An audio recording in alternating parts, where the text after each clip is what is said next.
Simplest boron hydride. और boron hydride अपन ने उसके अलावा भी काफी सारे हाइड्राइड्स होते हैं। The other boron hydrides are boron hydrides, that is boron hydrides, are called boranes, are called boranes. इनको अपन बोरेन्स बोलते हैं। और जैसे एल्केन्स होते हैं वैसे बोरेन्स भी होते हैं। तो एक तो होता है BnH, that is N+4, एक तो ये बनता है, और दूसरा बनता है BnHN+6, ये भी बनता है। तो सर ये पेज से स्टार्ट किया है? ये तो अपन ने S block 13th group start किया ना। सर मतलब यही पेज है ना, पहला पेज? हाँ ऑब्वियसली 5:30 पे क्लास था ना। Okay sir. N, अच्छा ठीक है। हाँ, वेर N इक्वल टू हो जाएगा 2, 5, 4 तो नहीं होता है, बट 2, 5 होता है। तो N इक्वल टू 2, 5, 6, 8 और 10 होता है। इधर भी where N equal to we can write that 4, 5, 6, 9 और अपन लिखते हैं दैट इज 10, 8, 9, 10, ये भी इसमें अपन लिख सकते हैं। ये डाइबोरेन्स है, the diboranes है ना। So we'll write the diboranes. So we can write that 4, 5, 6, 8, 9 or 10. Yes, right. So we can write that कि भाई अगर इसको 2 लेते हैं तो B2H6 हो जाएगा, जनरल फॉर्मूला। तो 2 तो होगा ही होगा, और 4 से भी शुरू होता है, मतलब द सिंपलेस्ट वन इसमें होगा B4 तो होगा, ये वाला H10 हो जाएगा, B4H10। इस टाइप से अपन बोरेन्स बता सकते हैं। बट क्वेश्चंस अपन से सिर्फ इसमें ही आता है डाइबोरेन में। मतलब अपन सिर्फ ये कह रहे हैं कि भाई जैसे एल्केन्स बहुत सारे होते हैं ना, ऐसे डाइबोरेन्स भी बहुत सारे, बोरेन्स भी बहुत सारे होते हैं। तो ठीक है, विल राइट दैट। अब इनमें अपन को मोस्टली तो B2H6 से ही क्वेश्चन आएगा, उसका स्ट्रक्चर वगैरह तो अपन ने केमिकल बॉन्डिंग में डिस्कस किया हुआ है। बट B2H6 में अपन से बहुत सारा पार्ट पूछ सकते हो। पहले अपन प्रिपरेशन की बात कर लेते हैं उसका, the preparation method for B2H6। तो जनरली अपन इसको प्रिपेयर करते हैं BF3 से।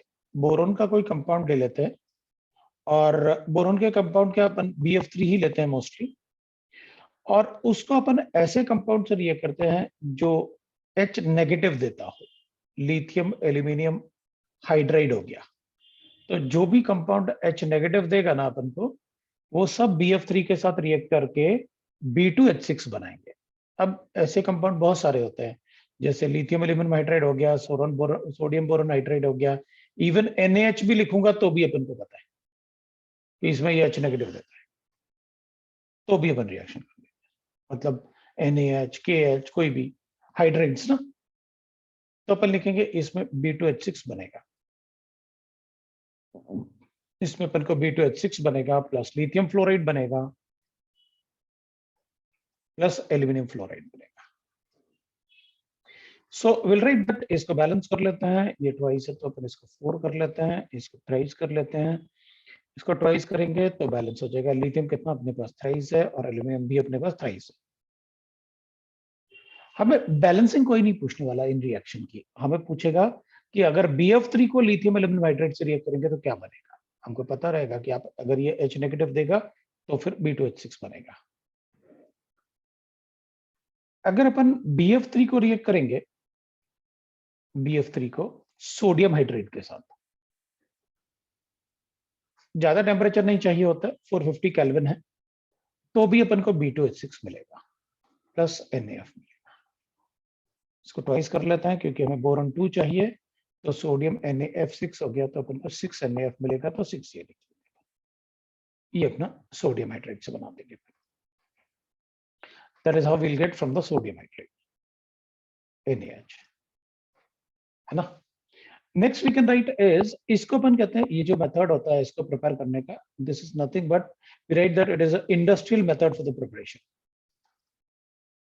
This is industrial method. और लिथियम एल्यूमिनियम हाइड्राइड बोलते हैं अपन इसे. अब मैंने इसको नाम लिखना चाहिए था मुझे, lithium aluminium hydride. Aluminium hydride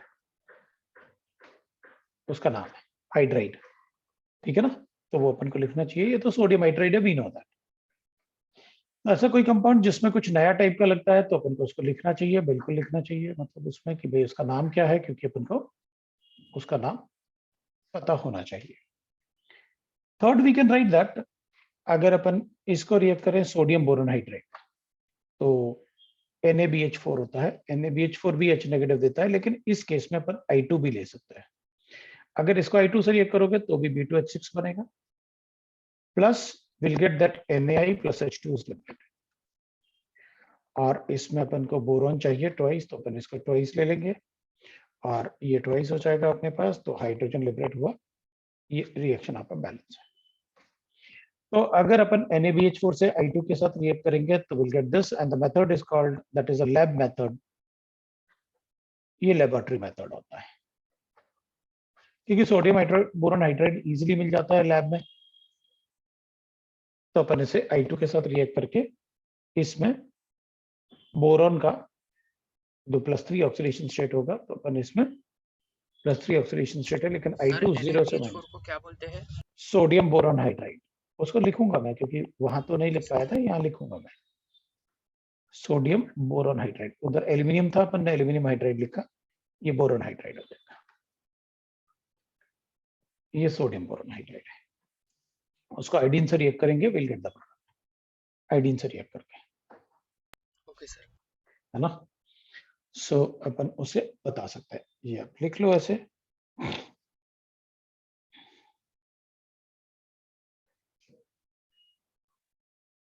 आप लोग नोट कर लो.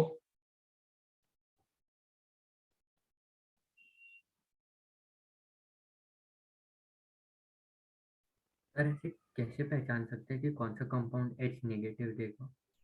कुछ नहीं, उसमें आप ये देख लो कि भाई अगर ट्रस्टेबल सीरीज याद है, यस सर. हाँ सर. बस तो उसमें अपन को पता है, उससे बता सकते हैं अपन. अपन को पता है ट्रस्टेबल. अगर हाइड्रोजन लेस ट्रस्टेबल है तो अपन बता देंगे भाई. अगर हाइड्रोजन लेस ट्रस्टेबल है तो अपन बता देंगे इसमें ये पॉजिटिव है. और अगर ऐसे है ना NaBH4, ये पॉजिटिव होता है, ये नेगेटिव होता है. अब नेगेटिव होगा तो BH3 तो बनता है, तो एक एक्स्ट्रा H नेगेटिव रहा होगा, क्योंकि ये तो लुईस एसिड है, ऑक्टेट ही कंप्लीट नहीं है. तो H नेगेटिव है इसके पास. जैसे अपन को अगर ऐसे लिखना है, अगर अपन को कोई बोलेगा मेरे पास ऐसे है, तो अपन क्या बोलेंगे कि इसके पास एक पॉजिटिव है. ये तो पता रहेगा ना, क्योंकि इस पे पॉजिटिव चार्ज है. ठीक है ना. तो वैसे Yes, अपन बता सकते हैं, वैसे अपन बता सकते हैं. ये सोडियम बोरोन हाइड्रेट का प्रिपरेशन मेथड है. अब अपन कुछ रिएक्शंस भी लिख लेंगे, बट अभी तो अपन प्रिपरेशन पे ज्यादा फोकस करते हैं. तो अब प्रॉपर्टीज की बात करते हैं. प्रॉपर्टीज की बात करेंगे तो it is a Lewis acid, मुझे लिखने की जरूरत नहीं है. It is a Lewis acid. Octet incomplete होता है लेकिन उसका, so it is a Lewis acid. अब B2H6 जो होता है ना, वो बहुत ज्यादा टॉक्सिक होता है. It is highly toxic. Toxic. Boiling point बहुत कम होता है. मतलब B2H6 is a gas at room temperature.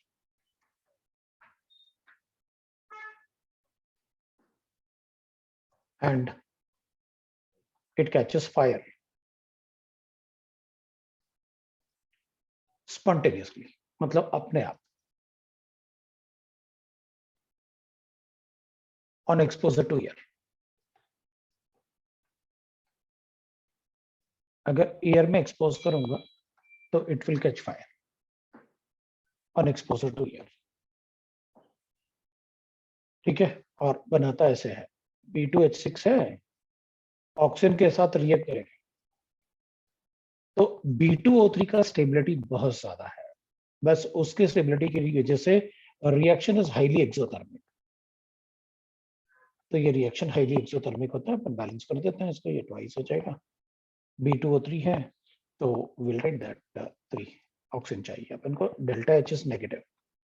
तो हाईली एक्सोथर्मिक रिएक्शन है, इसलिए ये अपने आप ही हो जाता है। और amount of energy released 1976 kilo joules per mole, बहुत ज्यादा एनर्जी लिबरेट करता है जब ये ऑक्सीजन से तो एक तरीके से एक्सप्लोड ही होगा, इतना सारा एनर्जी लिबरेट हो रहा है तो। अगर सर इतना ये कौन से फिजिकल स्टेट में प्रेजेंट होता है, सॉलिड, लिक्विड या गैस? सॉलिड, लिक्विड और गैस मतलब फिजिकल कौन से स्टेट में प्रेजेंट होता है नॉर्मली? ये तो गैसियस स्टेट में होता है। अपन इसको रखते हैं ईथर्स में, मतलब it is stored in ethers.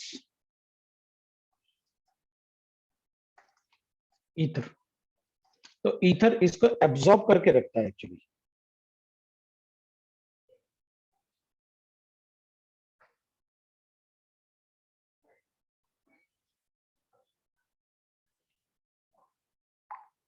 है ना, अब ईथर में उसको स्टोर करके रखते हैं क्योंकि वो बहुत ज्यादा रिएक्टिव होता है, इसलिए अपन उसको ईथर में स्टोर करके रखते हैं।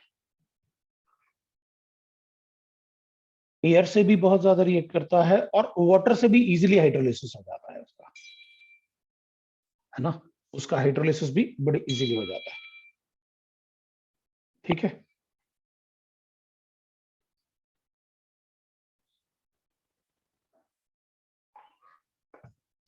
तो अपन कहेंगे हाइड्रोलिसिस की बात करते हैं। तो हाइड्रोलिसिस में अपन लिखेंगे B2H6, अब लुईस एसिड तो है ही और water is a Lewis base, we know that. तो हाइड्रोलिसिस होगा तो ये बोरिक एसिड बनाएगा, H3BO3 बनाएगा, boric acid plus hydrogen is liberated. भाई ये तो एसिड बेस टाइप रिएक्शन हो जाएगा, जैसे कॉम्प्लेक्स फॉर्मेशन होता है, बहुत सारा वाटर, क्योंकि बोरॉन है इसको ट्वाइस तो करना ही होगा दो बोरॉन के लिए, तो 6H2 आ जाएगा, 3H2 ये आ जाएगा। इसको 2 कर लेते हैं, उसको 6 कर लेते हैं, तो इजीली बैलेंस हो जाएगा। क्योंकि बोरॉन को इसको ट्वाइस कर लेते हैं और इसको 6 कर देते हैं, तो बैलेंस हो गया, क्योंकि यहाँ पे हाइड्रोजन 6 है और ये भी 6 है। We got that.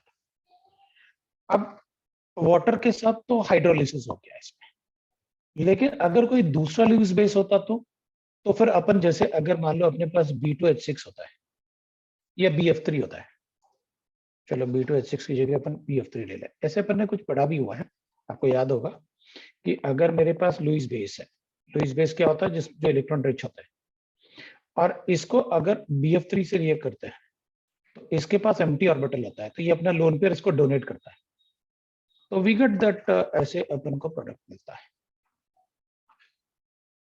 ऐसे बनता है भाई। तो इसको अपन ने क्या लिखा था केमिकल बॉन्डिंग में, द एडक्ट इज फॉर्म। तो मैं भी वही कह रहा हूं कि भाई अगर अपन इसको लुईस बेस जैसे ये करवाएंगे, so with Lewis bases it forms adduct, क्योंकि ये भी तो लुईस एसिड था, ये तो अपन ने पढ़ा हुआ है, और ये लुईस बेस था। तो अभी एडक्ट बनाएंगे ना अपन, तो विल राइट दैट कि भाई जैसे एडक्ट मतलब अपन ये जो पॉजिटिव नेगेटिव जैसे बनता है ना, दैट इज कॉल्ड एडक्ट। तो अपन कहेंगे देखो अब रिएक्शन में विल से दैट, जैसे अपन B2H6 को अगर अपन अमोनिया के साथ रिएक्ट, पहले अमोनिया की जगह अपन ना मिथाइल अमाइंस के साथ रिएक्ट करवा देते हैं, अमोनिया का रिएक्शन में अलग से लिखूंगा। सो इसको मैं मिथाइल अमाइन के साथ रिएक्ट करूंगा। हाँ बोलो। सर फॉर्म क्या लिखा है? वो एडक्ट होता है, वो लिख रहा हूँ इधर, यहाँ पर ही लिख देता हूँ ना। Okay sir. तो ये जो बनेगा ना यहाँ पर, तो अपने पास बनेगा twice of BH3 dot NCH3 whole thrice. ये जो बना इसको अपन कहते हैं एडक्ट, ये होता है, दैट इज कॉल्ड एडक्ट। ये बनता है complex. Not only with this, we can even write like this also, मतलब कोई भी लुईस बेस हो जाए, अगर B2H6 है अपने पास तो ये तो लुईस एसिड है, और कार्बन मोनोऑक्साइड में कार्बन पे लोन पेयर होता है, तो ये इसको डोनेट करेगा इलेक्ट्रॉन, तो इसके साथ भी वो एडक्ट बनाएगा। ट्वाइस ऑफ BH3 लिख लेंगे अपन और CO लिख लेंगे, तो will get the adduct like this. इसके पास लोन पेयर है तो it is a Lewis base, और बैलेंस कर लेंगे। Balancing is not important for us, अपने लिए इंपॉर्टेंट है कि बन क्या रहा है आप ये बताओ।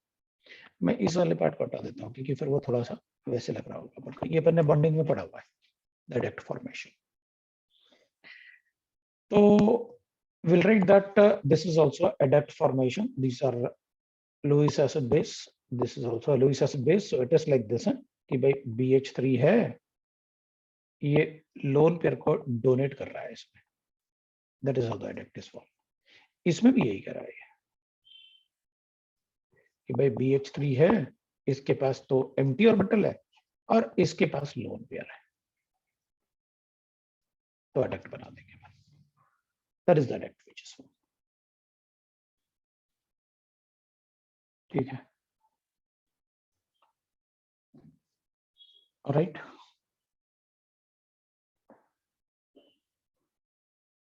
Yes, sir. अब B2H6 जो है ना वो इलेक्ट्रॉन डेफिशिएंट होता है। मैं नेक्स्ट पेज पे जा रहा हूं।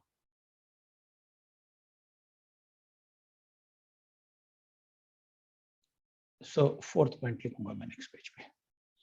अभी फोर्थ पॉइंट के लिए will write that, fourth point में many metal hydrates, actually metal hydrate जो होते हैं ना वो बेस होते हैं, these are base है। So many, और वो लुईस एसिड है, so many metal hydrides reacts to form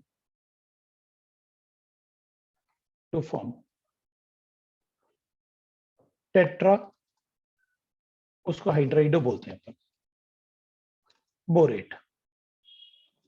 so tetrahydrido borate मतलब कैसे, तो विल राइट दैट कि भाई अगर आप B2H6 which is a Lewis acid, metal hydride जो होते हैं वो सारे के सारे H नेगेटिव देते हैं, इसलिए लुईस बेस होते हैं, तो ये इसको H डोनेट करेगा। मतलब पहले अपन क्या बोल रहे थे, लुईस बेस, अभी तो अपन नेगेटिव चार्ज एनाइन से ही रिएक्ट कर पा रहे हैं। तो उस केस में अपन कहेंगे जो प्रोडक्ट फॉर्म होगा ना,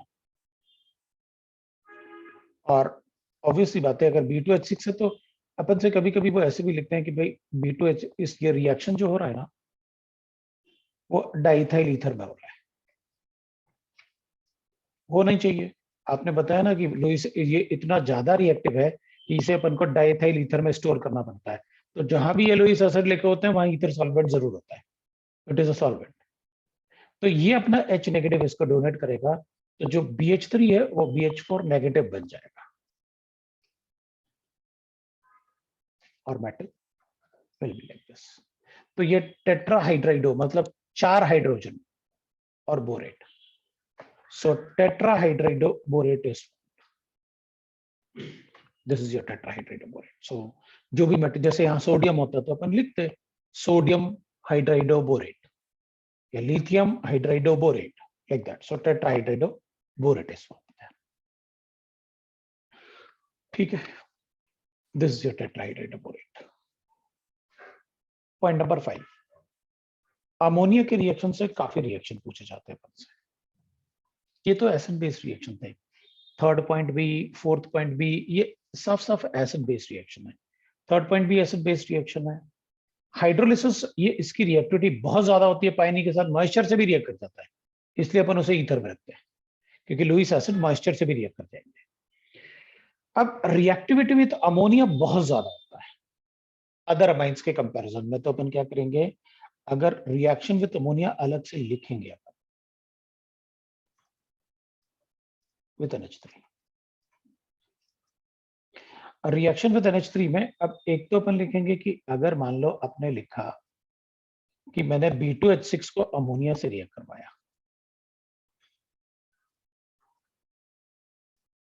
लो टेम्परेचर पे, तो it will form a adduct, जैसे अपन ने कहा कि भाई BH3 बनता है ना, it will form the adduct that is B2H6 dot 2 NH3 बनेगा। ये बन जाएगा भाई। और अपन कहते हैं ऐसे बना दो या ऐसे बना दो, हमें क्या फर्क पड़ेगा, इसके पास एम्प्टी ऑर्बिटल है और इसके पास लोन पेयर। अब एक B2H6 कितने बनाएगा, ये 2 बनाएगा, BH3 है ना। तो आपने 2 BH3 ले लिए और 2 अमोनिया ले लिए, 2 BH3 ले लिए 2 अमोनिया ले लिए, तो आपने यहाँ पर 2 BH3 लिख रखा है और 2 अमोनिया लिख रखा है। अब कभी कभी वो अपन से पूछ लेते हैं इसका एडक्ट बना के दिखाओ कैसे बनेगा, तो अपन ऐसे बना के दिखाएं कि भाई देख, एक तो NH3 होगा, ठीक है, और ये BH2 होगा, और दूसरा भी NH3 होगा।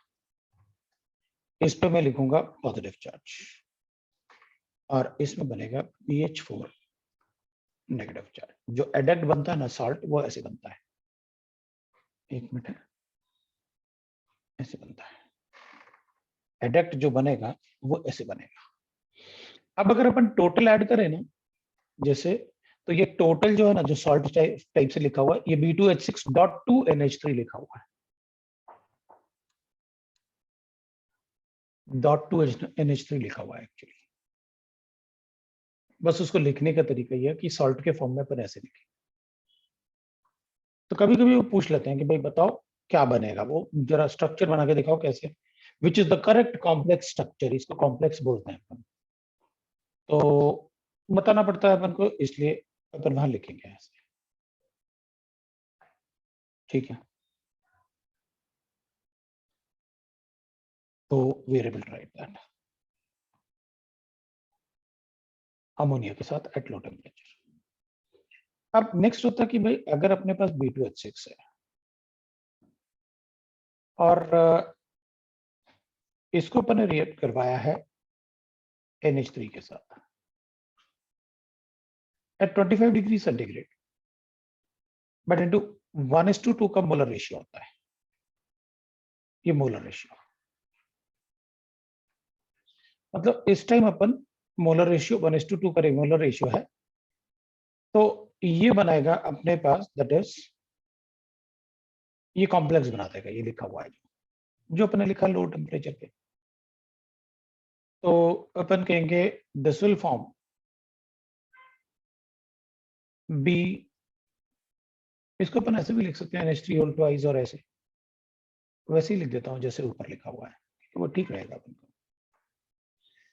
तो अपन लिखेंगे NH3 BH2, और इसमें अपन NH3 लिखेंगे, पॉजिटिव चार्ज है, और BH4 नेगेटिव चार्ज। इस टाइम मैं इसको एक्सेस में यूज करूंगा 1:2, मतलब दिस इज एन एक्सेस, ये एक्सेस यूज नहीं किया था मैंने,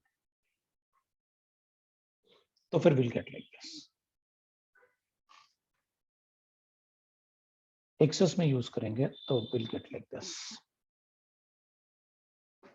सर Right? डिफरेंस क्या है? भाई एक्सेस में अगर लिखोगे तो 1:2 के रेशियो में विल गेट दिस, मैं एक्सेस में होगा तो हीट करके कुछ और प्रोडक्ट बनाने वाला हूं, इसको 200 डिग्री पे हीट करूंगा, तो उतना बोरॉन होना चाहिए जो मुझे प्रोडक्ट के लिए चाहिए। जब अपन इसको एक्सेस में यूज करेंगे और 200 डिग्री पे हीट करेंगे, अगर एक्सेस में नहीं है तो ये प्रोडक्ट ही बन सकता है बस। एक्सेस में लेके और फिर आप अगर 200 डिग्री पे हीट करते हो तो will get that B3N3H6 plus H2, hydrogen हो गया मेरे पास थ्राइस ना, चल भाई ये जो ये कंपाउंड बनता है इसको अपन कहते हैं बोरासोल, और बोरासोल होता है इनऑर्गेनिक बेंजीन।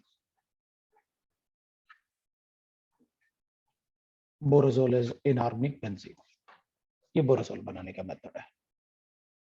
अगर आप बोरासोल को हीट करोगे तो फिर ये अमोनिया और बोरिक एसिड में कन्वर्ट हो जाएगा। फिर अमोनिया और बोरिक एसिड में कन्वर्ट हो जाएगा अगर आप इसे हीट करोगे तो। अब बोराजोल का स्ट्रक्चर भी पूछेंगे अपन से और बोराजोल का रिएक्टिविटी भी पूछेंगे अपन से। तो बनाओ फिर स्ट्रक्चर।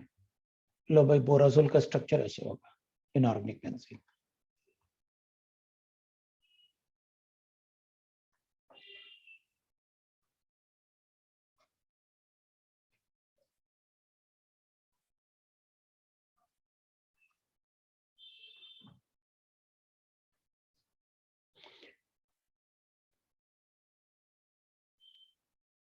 इसमें कोऑर्डिनेट बॉन्ड है, इसमें कोऑर्डिनेट बॉन्ड है, और इसमें कोऑर्डिनेट बॉन्ड है।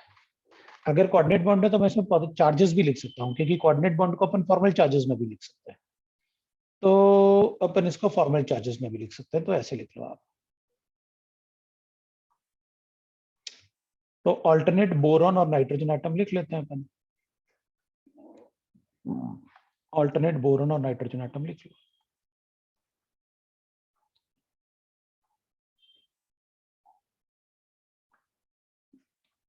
एक इलेक्ट्रॉन मैंने नाइट्रोजन से बोरॉन को दिए थे, इसमें पॉजिटिव चार्ज, इस पे नेगेटिव चार्ज, इस पे पॉजिटिव चार्ज, इस पे नेगेटिव चार्ज, इस पे पॉजिटिव चार्ज, इस पे नेगेटिव चार्ज, ये बन जाएंगे। अब इसमें तो चार्जेस दिख रहे हैं, लेकिन बेंजीन तो न्यूट्रल होता है, तो borazole is more reactive than benzene, charges से लेना, बिल्कुल, इसलिए वो ज्यादा रिएक्टिव होगा। Borazole will be more reactive than benzene, क्योंकि उसपे चार्जेस है, राइट। बोराजोल जो होगा ना, यस सर, तो बोराजोल जो होगा, ठीक है, अगर अपन बोराजोल को, it's a volatile compound, right, so it is volatile compound and aromatic compound। अब aromatic तो हो गई है, क्योंकि 6 में बट रहेंगे ना, और 6 4n + 2 पाई इलेक्ट्रॉन, ये अपन को पता होना चाहिए। और अगर आप डायरेक्टली, ये अपने पास आ गया, ये इंफॉर्मेशन पूछेंगे अपन से पूछेंगे अगर बेंजीन को 1:2 के रेशियो में मिक्स करेंगे और 200 डिग्री पे हीट करेंगे तो बताओ क्या बनेगा। अगर B2H6 को अमोनिया के साथ मिक्स करेंगे तो बताओ क्या बनेगा। लो टेम्परेचर मतलब 25 डिग्री सेंटीग्रेड। अगर अपन को रेशियो गिवन नहीं है, बस उन्होंने कहा B2H6 को अमोनिया से रिएक्ट किया तो ये बता देंगे, और अगर B2H6 को 1:2 के रेशियो में 200 डिग्री पे हीट किया तो ये बता देंगे। 1:2 का मोलर रेशियो मैंने जानबूझ के लिखा हुआ है वहां पर,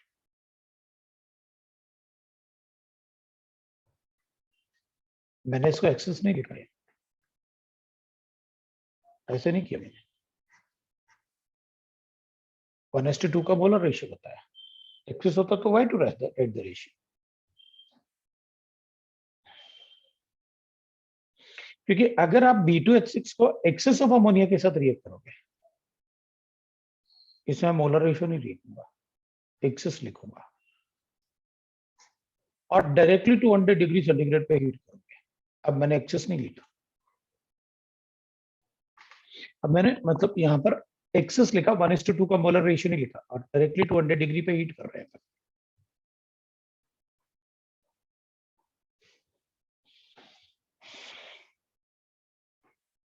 We get a compound called as boron nitride, X type। excess मतलब will x moles of this, और बाकी ये भी होगा, और ये excess में होगा तो we'll get this।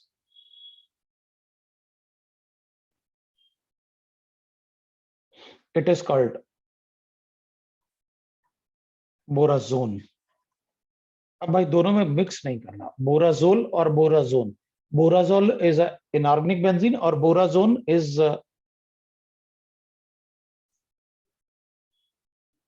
BN, बोराजोन is BN। सो बोराजोन में क्या होता है, इट हैज, मैं ग्रेफाइट का स्ट्रक्चर बताऊंगा तो इसको बना दूंगा, जब भी ग्रेफाइट का स्ट्रक्चर बनाऊंगा तो इसको स्ट्रक्चर बना दूंगा। इट हैज, अभी बना दूंगा नहीं तो, it has graphite like structure.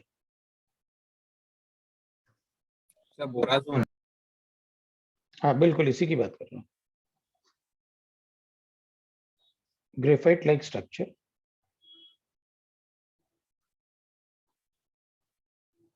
But not aromatic.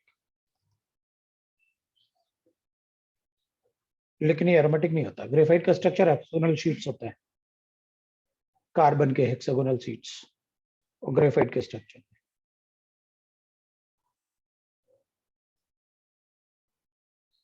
और वो डिफरेंट लेयर्स भी होते हैं ऐसे।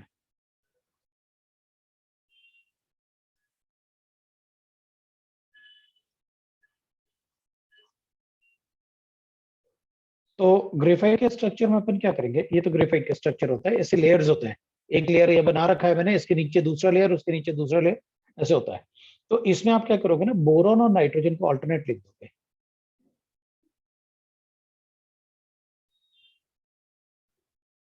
इसको लिखने की जरूरत नहीं पड़ेगी वैसे, अपन को स्ट्रक्चर बनाएंगे।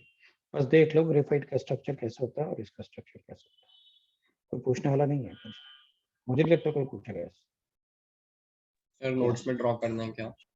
मत करो मेरे ख्याल से, बस ये लिखा हुआ है काफी है अपन को। ग्रेफाइट तो मैं कई बार पढ़ाऊंगा। ऑलरेडी कर दिया। तो चलेगा, फिर तो अच्छी बात है। कर दिया तो कोई प्रॉब्लम नहीं, कोई गलत थोड़ी है मैंने कर दिया तो। बस ये लोग ये लिख देना कि भाई स्ट्रक्चर इज नॉट इम्पोर्टेंट, खत्म बात। बट अपन को पता तो चल गया, अच्छा ऐसे होता है, कोई बात नहीं। फिर लोन पेयर की वजह से यहाँ कोऑर्डिनेट बॉन्ड बना देते हैं, ये बॉन्ड्स बना देते हैं लोन पेयर की वजह से। ऐसे बॉन्ड, so वो बॉन्ड्स बन जाते हैं। That is how the structure is.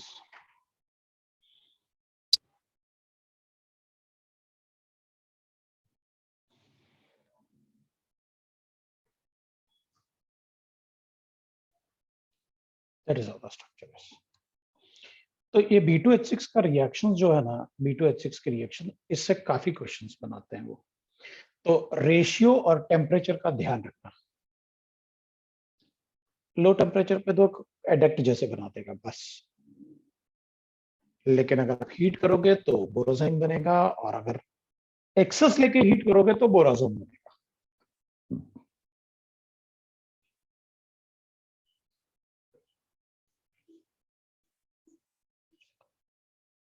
तो मैं नेक्स्ट पेज पे जाऊंगा और लिखूंगा स्ट्रक्चर ऑफ। एक सेकंड सर। ठीक है,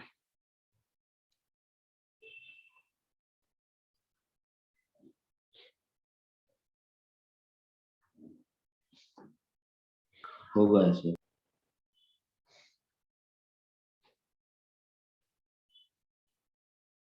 तो ये अपना पॉइंट था 5th, अब मैं 6th वाला पॉइंट लिखूंगा।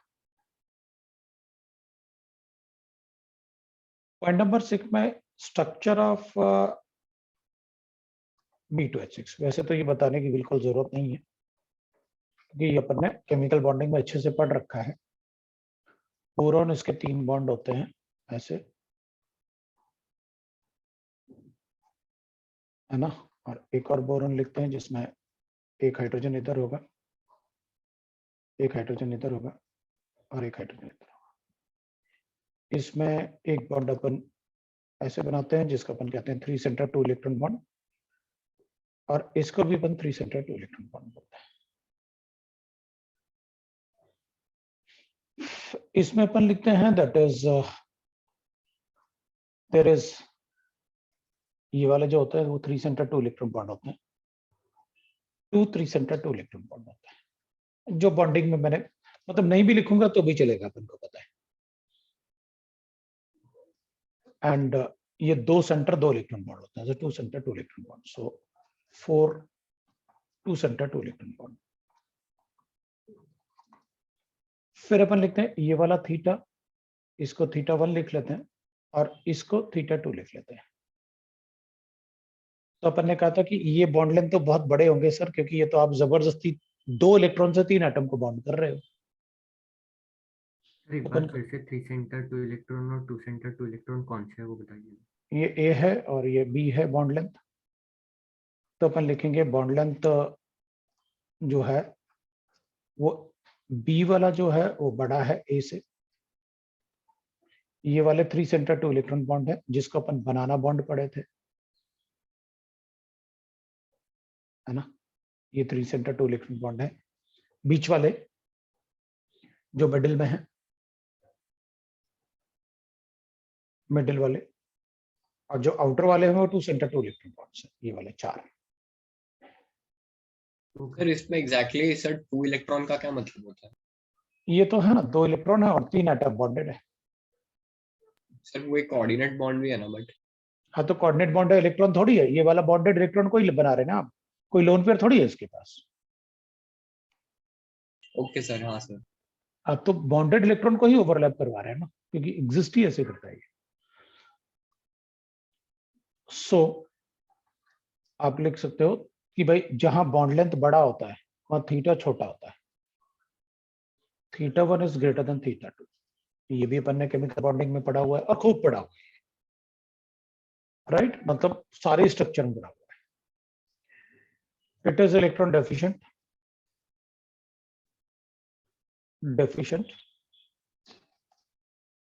सो इट्स अ लुईस एसिड। जो इलेक्ट्रॉन डेफिशिएंट होते हैं वो लुईस एसिड इसलिए कि बॉन्ड नंबर ऑफ बॉन्ड कितने, 1 2 3 4 5 6 7 8, तो टोटल इलेक्ट्रॉन होने चाहिए 16, लेकिन है कितने इलेक्ट्रॉन, 2 4 6 8 10 12 और है 12। तो ये तो इलेक्ट्रॉन डेफिशिएंट हुआ ना। 8 बॉन्ड है तो 16 इलेक्ट्रॉन होने चाहिए, लेकिन 8 बॉन्ड में अपने पास कितने इलेक्ट्रॉन है, 12। तो इसमें तो इलेक्ट्रॉन डेफिशिएंट है। It is electron deficient and stored in ethers, generally diethyl ether में। इलेक्ट्रॉन डेफिशिएंट है तो जितने भी इलेक्ट्रॉन डेफिशिएंट कंपाउंड होते हैं ना वो इजीली हाइड्रोलाइज्ड होते हैं, इसलिए उनको अपन को स्टोर करना होता है ऐसे कंपाउंड में, ऐसे सॉल्वेंट्स में जहां वो रिएक्ट ना करें उससे। तो अगर पानी में ऐड करूंगा तो हाइड्रोलाइज जल्दी होगा, किसी बेस में रख नहीं सकता, तो फिर अपन को उसको ऐसे रखना पड़ेगा। अब uses of boron, uses of boron लिख लेते हैं। ये बोरेक्स था भाई अपने पास, ये डाइबोरेन जो अपन को पढ़ना था वो डाइबोरेन खत्म हो गया।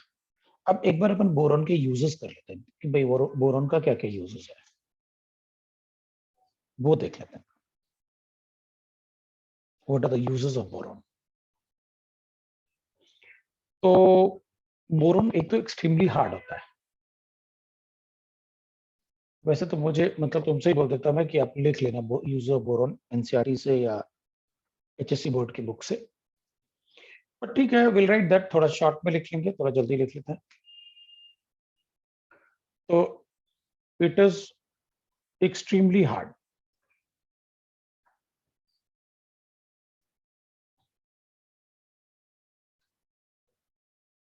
refractory solid of high melting point and low density.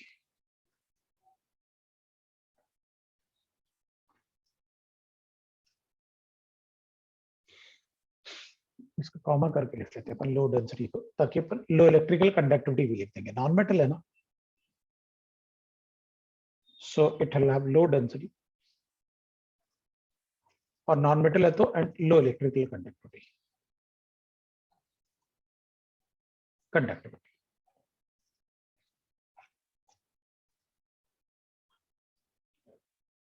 Extremely hard तो अपन को पता है क्योंकि क्रिस्टलाइन फॉर्म में होता है, ब्लैक अगर बोरॉन है तो। और रिफ्रैक्टरी सॉलिड का मतलब होता है कि जो मतलब भट्टियां होती हैं, मतलब फर्नेस बोलते हैं अपन उसे।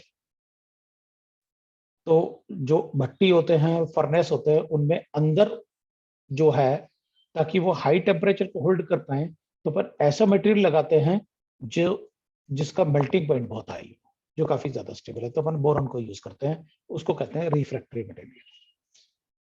जैसे तंदूर भी बनाते हैं, चपाती बनाने वाला, उसमें भी अंदर अपन क्या करते हैं, पत्थर लगाते हैं, ताकि वो वेरी हाई टेम्परेचर को भी होल्ड कर सके। तो वो जो कंपाउंड वेरी हाई टेम्परेचर को होल्ड कर सकता है उसी को अपन कहते हैं refractory material.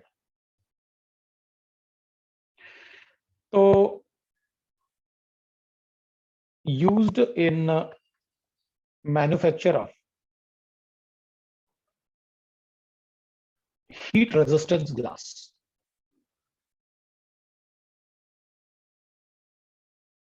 heat resistance glass, और उसको अपन कहते हैं, जो एग्जांपल होता है ना जिसको हीट रेजिस्टेंस ग्लास को अपन कहते हैं पायरेक्स ग्लास।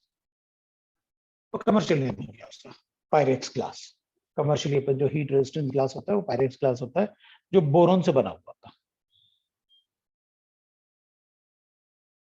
राइट ना। Glass, wool and fibres, glass wools and fibers. It is used as a mild antiseptic also. वो अपन ने देखा था, पहले ही लिखा था, एंटीसेप्टिक। अब राइट, इतना हार्ड होगा तो अपन क्या करेंगे, इसको अपन मतलब हीट रेजिस्टेंस ग्लास और कुछ ऐसे मटेरियल जिनमें मतलब हीट रेजिस्टेंस हो उनका कोटिंग भी करेंगे। बट ये बहुत हार्ड होने की वजह से अपन बोरॉन को अपन यूज करते हैं। तो बोरॉन फाइबर मतलब बोरॉन को इन फॉर्म ऑफ, जैसे एमरफस फॉर्म है तो उसको थोड़ा सा फाइबर्स के फॉर्म में कन्वर्ट कर लेते हैं, वायर्स के फॉर्म में। तो boron fibre is used to make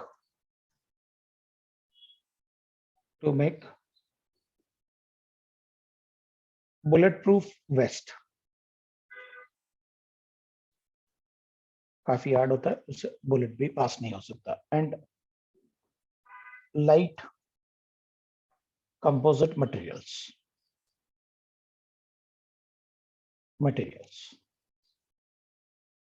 for aircraft. काफी अच्छा अगर मटेरियल है, उससे बुलेट भी पास नहीं हो सकता है, इतना ज्यादा स्ट्रांग है, तो फिर अपन एयरक्राफ्ट भी बना सकते हैं इसको। बोरॉन वैसे भी लाइट होता है, तो अपन light composite material for aircraft भी बना सकते हैं। बोरॉन का आइसोटोप B10, कंपोजिट मतलब कॉम्बिनेशन के साथ, लाइट कंपोजिट मटेरियल थोड़ा बहुत मॉडिफाई करेंगे। B10 isotope is a very good neutron absorber, so have ability to absorb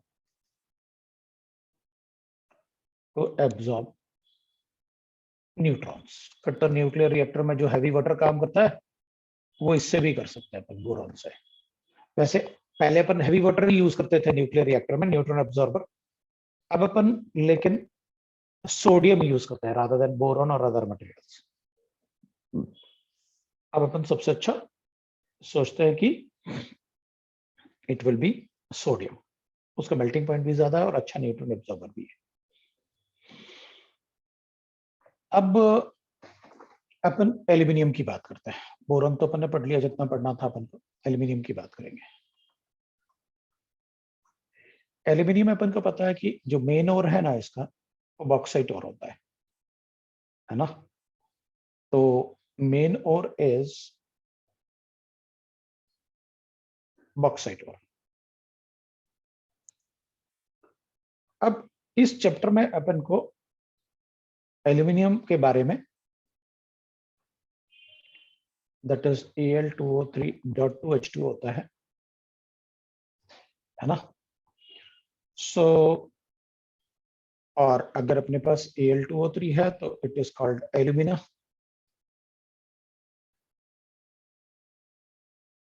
या अपन इसे कार्बोरेंडम भी बोलते हैं, इसको कोरंडम भी बोलेंगे। कोरंडम, कार्बोरेंडम तो सिलिकॉन कार्बाइड होता है। अगर कार्बोरेंडम होता तो सिलिकॉन कार्बाइड होता है। This is corundum.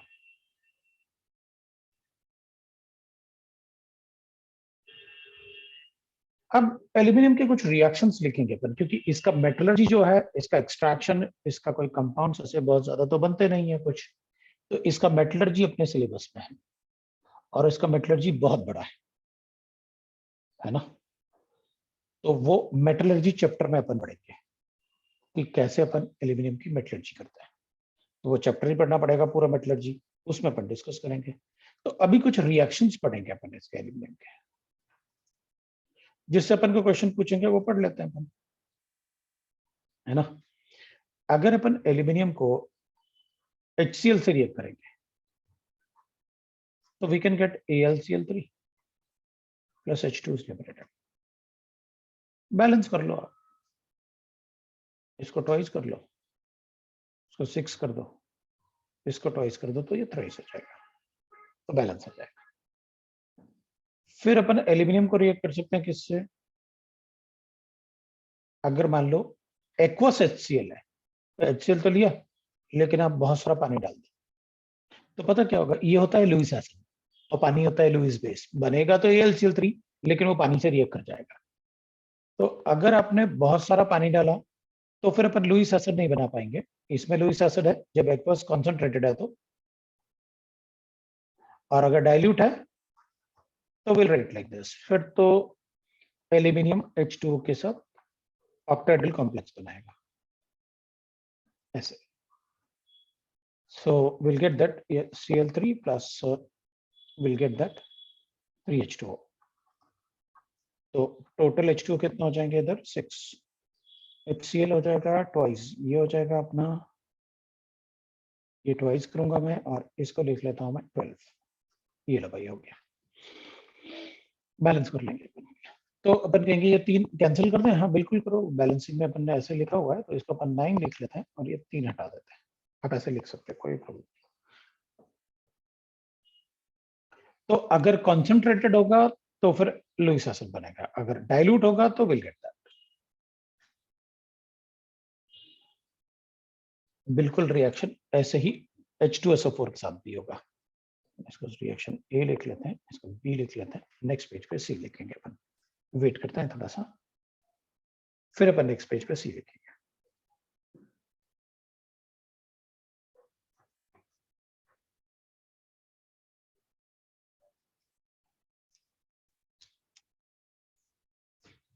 Next page पे C लिख सकता है।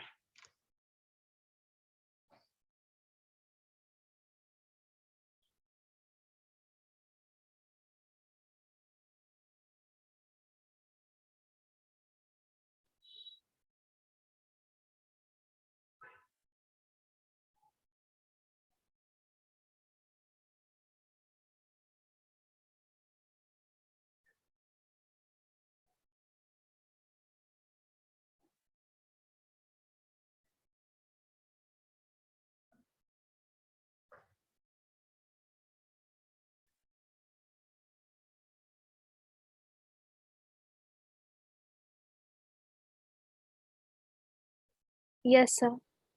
ठीक है,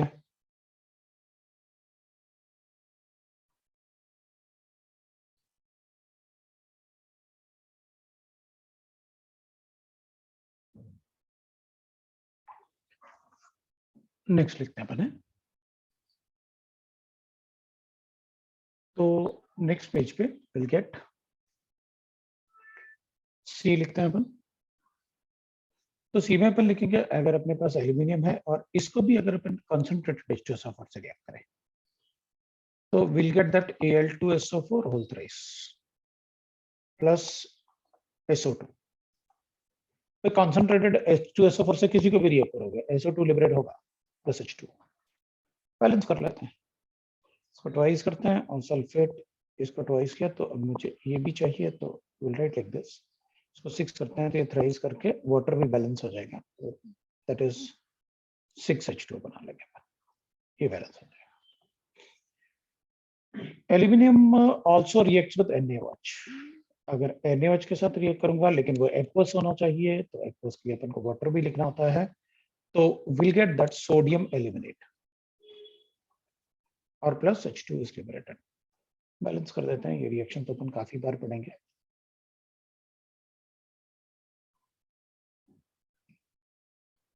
और 3H2 ये बनेगा अपने पास। This is called sodium meta aluminate. Meta aluminate. वैसे मैंने ये बताया हुआ है काफी बार ये रिएक्शंस की भाई एल्यूमिनियम जो है वो एसिड से भी रिएक्ट करेगा और बेस से भी रिएक्ट करेगा, क्योंकि aluminium oxide is amphoteric in nature, amphoteric. इसलिए वो एसिड से भी रिएक्ट करेगा, बेस से भी रिएक्ट करेगा। आपने पहले 3 रिएक्शन मुझे एसिड के रिएक्शन बताए और एक बेस का रिएक्शन बताया। अब अगर अपन यहाँ चेक करेंगे, एल्यूमिनियम जो है वो रिएक्ट तो करता है इनसे, लेकिन HNO3 से रिएक्ट नहीं करता, क्योंकि ये एसिड जो है ना, they are not oxidising agent, good oxidising agent. तो अपन लिख देते हैं कि भाई अगर एसिड में HCl से रिएक्ट करेगा तो क्या HNO3 से भी रिएक्ट करेगा? तो अपन लिखेंगे however it is passive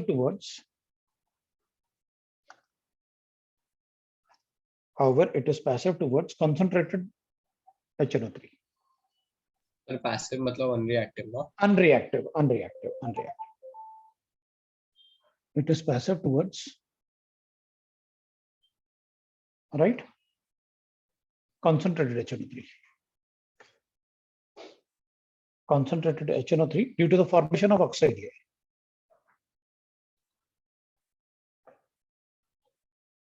Oxide layer.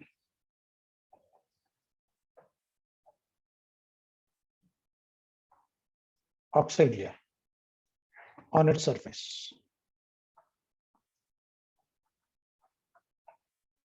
Sir बोलो। तो क्या एल्यूमिनियम वाटर के साथ भी रिएक्ट नहीं करेगा क्या? क्योंकि उससे भी तो ऑक्साइड लेयर बनेगी। करेंगे ना, लेकिन वाटर के साथ, हॉट वाटर के साथ रिएक्ट करता है ना। वाटर में ऑक्सीडाइज थोड़ी होगा भाई। इधर अगर वाटर के साथ रिएक्ट नहीं करेगा तो अपन कहेंगे फिर H2SO4 के साथ भी रिएक्ट नहीं करना चाहिए। Yes sir. HCl and H2SO4 are not oxidizing agent, but HNO3 is a oxidizing agent. तो ये दोनों एल्यूमिनियम को ऑक्सीडाइज नहीं कर पाएंगे, लेकिन ये तो ऑक्सीडाइज करेगा ना, और ऑक्सीडाइज करेगा तो ये Al2O3 बनाएगा। ये दोनों Al2O3 नहीं बना रहे ना। Yes sir. Both aluminium and gallium are passive. वो पैसिव होता है। ऐसा ही है कि वाटर से रिएक्ट नहीं करेंगे, वाटर से तो रिएक्ट करेंगे।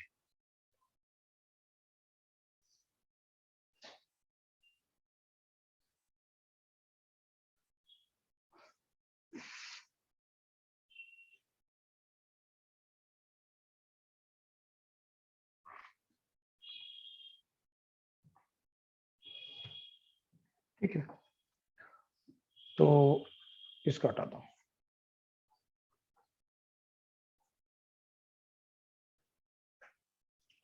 Next we can write as uses of aluminium. Aluminium में अपन ज्यादा इसलिए नहीं पढ़ेंगे क्योंकि उसकी मेटलर्जी ही अपन को इंपॉर्टेंट होता है, बाकी पार्ट इंपॉर्टेंट नहीं होते उसमें। ठीक है, एक मिनट है, एक मिनट रुकना।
जी, तो अपन बात कर रहे थे एल्यूमिनियम के यूजेस की। अब देख, एल्यूमिनियम में क्या होता है, it has high electrical conductivity है, so it has high electrical and thermal conductivity.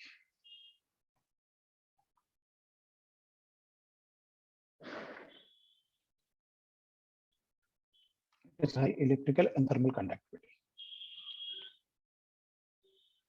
Obviously, aluminum is more metallic, even though it is a P block element. It is used in paint as lacquers. वो actually paint को thickness बनाने के लिए हम aluminium powder डाल देते हैं उसमें, है ना। प्यूरिफिकेशन ऑफ वाटर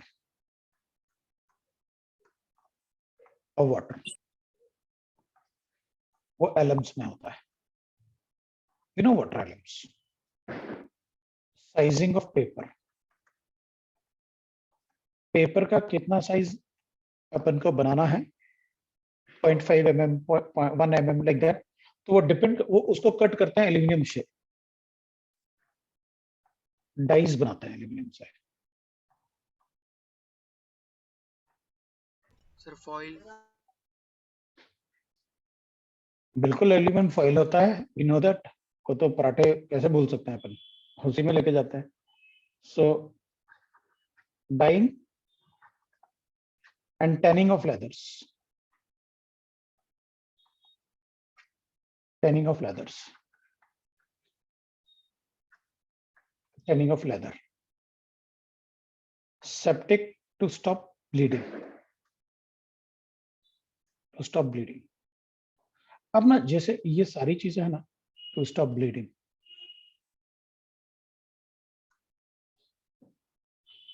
जैसे अपन ने लिखा ना कि जैसे यूज्ड इन पेंट्स। अब पेंट में क्या होता है ना कि पेंट को अगर थिक बनाना है तो उसमें अपन एल्यूमिनियम पाउडर डाल देते हैं, तो उसको अपन कहते हैं लैकर्स।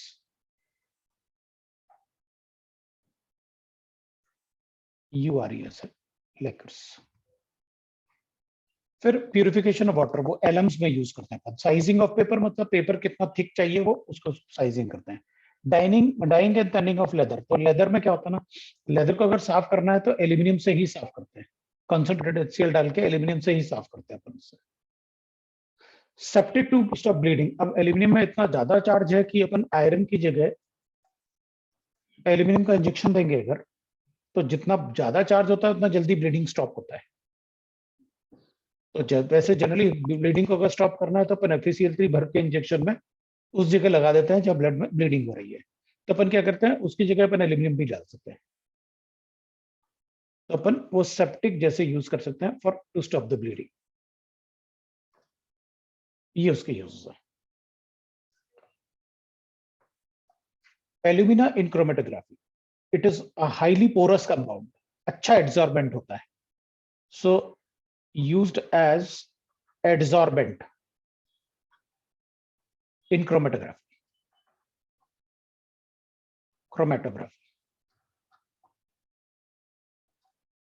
है ना। और aluminium sulphate is used in fire proof clothes, Al2SO4 whole thrice, making fireproof cloth. Sir बोलो। क्रोमेटोग्राफी Sir, क्या है? thanks.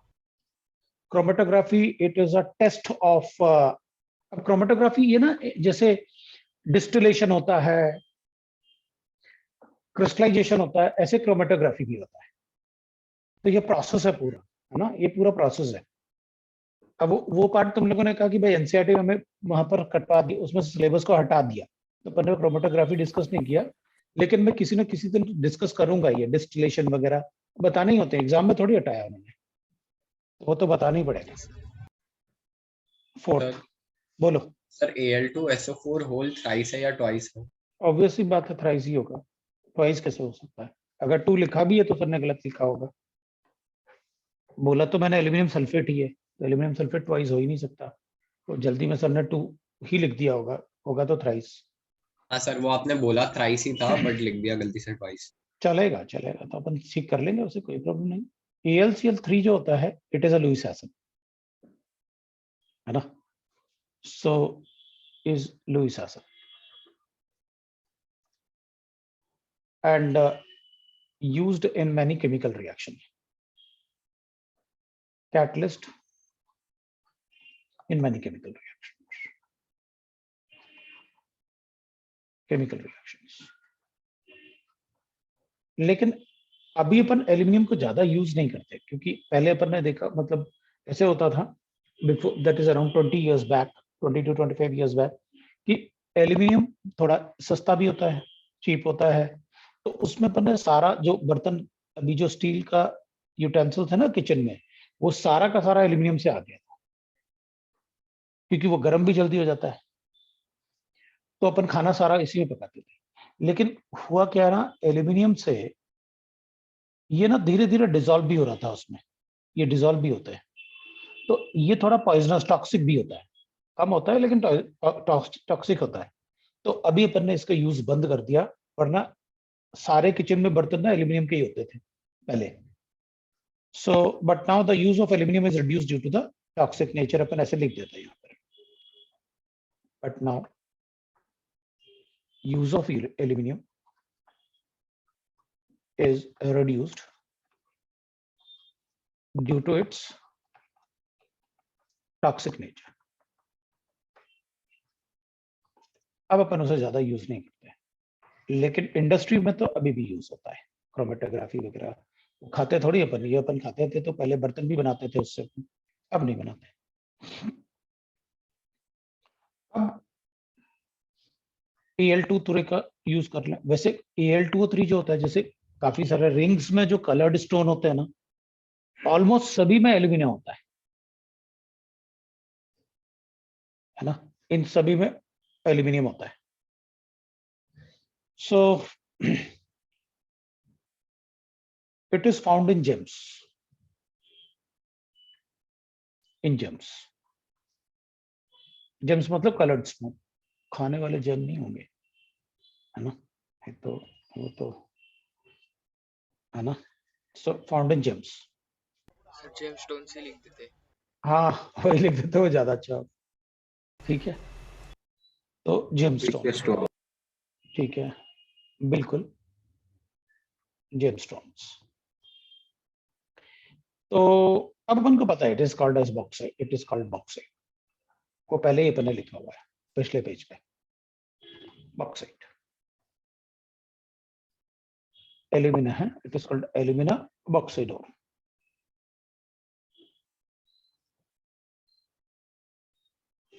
और बॉक्साइट ओर अपन को पता है, .2H2 लिखोगे तो ओर हो जाएगा उसका। अब अपन जेमस्टोन बोल देते हैं, कौन कौन सा जेमस्टोन है। जेमस्टोन में एक तो अपन पढ़ते हैं टोपाज, है ना, तो इसमें भी ना टोपाज में क्या होता है, एल्यूमिना तो होगा ही होगा, है ना, उसमें येलो कलर का होता है टोपाज, और उसमें Fe+3 होता है टोपाज में, है ना, उसमें Fe3+ होगा टोपाज में। ठीक है भाई, वी गॉट दैट कि टोपाज में क्या होता है। अब ऐसी इसके डिफरेंट जेमस्टोन और होते हैं, तो एक होता है इसका gemstone that is emerald green.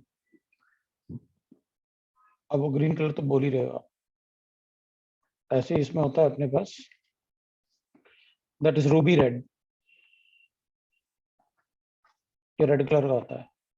और डी को रूबी बोलते हैं, उसे रेड तो मैं खुद ही लिख लेता हूँ कलर की वजह से, शेफायर ब्लू, वो नाम अपन जब जब पढ़ेंगे ना तो अपन को पता रहेगा, शेफायर ब्लू होता है, नाम ही के साथ लिख दो कलर, जैसे वो टोपाज येलो ही लिख देना था अपन, है ना, टोपाज येलो, शेफायर ब्लू होता है। तो इन सब में एल्यूमिना तो होगा ही होगा, राइट, लेकिन जैसे अपन लिखेंगे एमराल्ड ग्रीन होता है, तो एमराल्ड ग्रीन में जो है ना, दैट इज एल्यूमिनियम के साथ साथ सिलिकॉन और बेरिलियम भी होता है, एंड बेरिलियम भी होता है। और रूबी रेड में क्रोमियम होता है, रूबी रेड में। और सफायर ब्लू में इट इज मेनली तो अपन कहते हैं सफायर ब्लू में Fe3+ भी होता है, लेकिन इसमें टाइटेनियम और क्रोमियम भी होते हैं थोड़े थोड़े। मेनली तो ये होता है प्लस, इनकी वजह से वो ब्लू कलर आता है, वरना Fe3+ से तो येलो आ रहा था। तो इसमें क्रोमियम भी होता है, थोड़ा कॉपर और मैग्नीशियम भी होता है। सर इसमें लैपिस भी आएगा? इसमें लैपिस लेपिस लिख सकते हैं अपन यार, मतलब लेपिस भी लिख सकते हैं, ओके सर। है ना। तो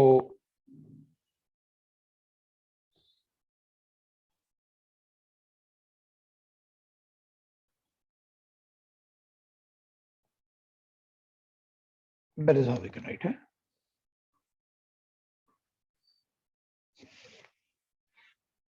ये आपका यूजेस है एल्यूमिनियम का। अब एलम्स तो लिखने की जरूरत नहीं, मैंने आपको एलम्स बता ही रखे हैं। नेक्स्ट पेज पे चलते हैं, थोड़ा सा एलम्स भी देख लेते हैं भाई। 1 मिनट। हाँ हाँ रुकूंगा।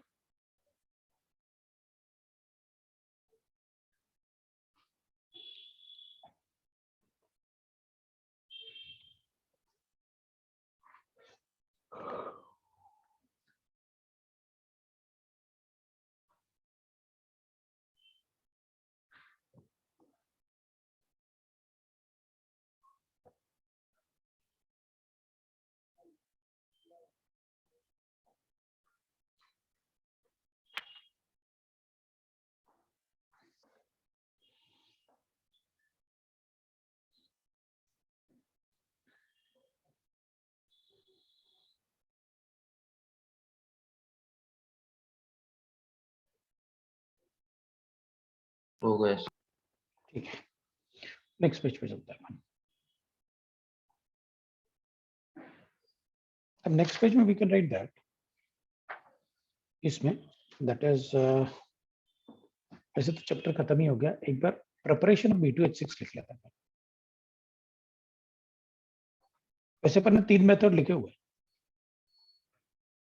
लेकिन वो H नेगेटिव, क्योंकि इससे काफी क्वेश्चंस आते हैं B2H6 से, तो मैं सोच रहा था थोड़े से और लिख लेते हैं। वैसे तो अपन ने ये लिखा हुआ है प्रिपरेशन ऑफ B2H6, इसके पहले, इससे भी पहले फर्स्ट पेज पे डायग्राम लिखा था, ये लिखा ना अपन ने प्रिपरेशन। यहाँ पर 3 ही मेथड लिखे हुए हैं, तो उससे काफी क्वेश्चन आता है, तो अपन एक बार ना थोड़ा सा और रिएक्शन लिख लेंगे, वो भी लिख लेंगे और रिएक्शन भी लिख लेंगे। B2H6 के रिएक्शन कभी कभी पूछ लेते हैं, एनसीईआरटी में इतने गिवन नहीं होंगे अपने पास, ना ही स्टेट बोर्ड बुक में गिवन होंगे। तो एक तो अपन ने लिखा था भाई BF3 का लिथियम एल्यूमिनियम हाइड्राइड के साथ, कोई भी जो H नेगेटिव देता है वो तो अपन ने लिखा था, तो भी B2H6 में लिखा। तो अपन इसको लिथियम फ्लोराइड बनाया था अपन ने, और एल्यूमिनियम फ्लोराइड।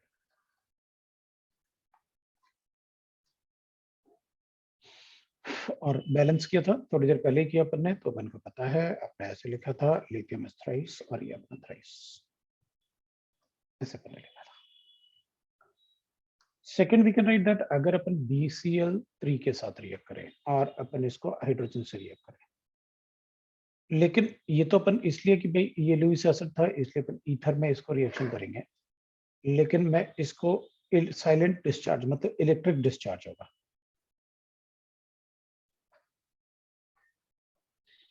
अब इलेक्ट्रिक डिस्चार्ज अपन वही करेंगे जो एक पोजीशन पे जहां ये दोनों प्रेजेंट होंगे, तो we will get that B2H6 plus HCl। तो ये ट्वाइस ले लेंगे अपन और इसको लिख लेंगे अपन 6, तो we get that like this. Silent discharge का मतलब हो गया कि भाई अपन कहेंगे स्पार्किंग टाइप हो गया, स्पार्किंग करेंगे।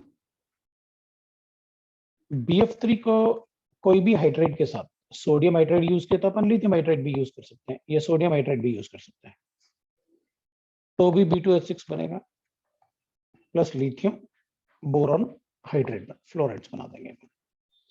और अगर BF3 को सोडियम हाइड्राइड से रिएक्ट करेंगे तो भी अपन को पता है भाई सोडियम हाइड्राइड से अगर आप रिएक्ट करोगे तो will get that is B2H6 plus we'll write that sodium fluoride NaF, और इधर भी लिथियम फ्लोराइड बना देंगे। लिथियम हाइड्राइड है तो लिथियम फ्लोराइड बना देंगे। तो चलो दोनों को बैलेंस कर देते हैं अपन। ये तो अपन को पता है, विल राइट दैट लिथियम वाले में विल गेट दैट, इसमें प्रोडक्ट का डिफरेंस की वजह से मैंने दोनों एक साथ लिखे, वरना अपन पहले पढ़ चुके हैं। इसमें सोडियम का फ्लोराइड ज्यादा स्टेबल होता है, लेकिन लिथियम फ्लोराइड उतना ज्यादा स्टेबिलिटी नहीं होता, तो ये फ्लोराइड कॉम्प्लेक्स बना लेता है ऐसे। तो चलो बैलेंसिंग लिख देते हैं अपन। इन दोनों का ध्यान रखना कि भाई इन दोनों की वजह से, दोनों में ही हाइड्राइड है लेकिन इन दोनों की वजह से अपन ने रिएक्शन लिखा। इसके बैलेंसिंग में this will be 8, this will be 6।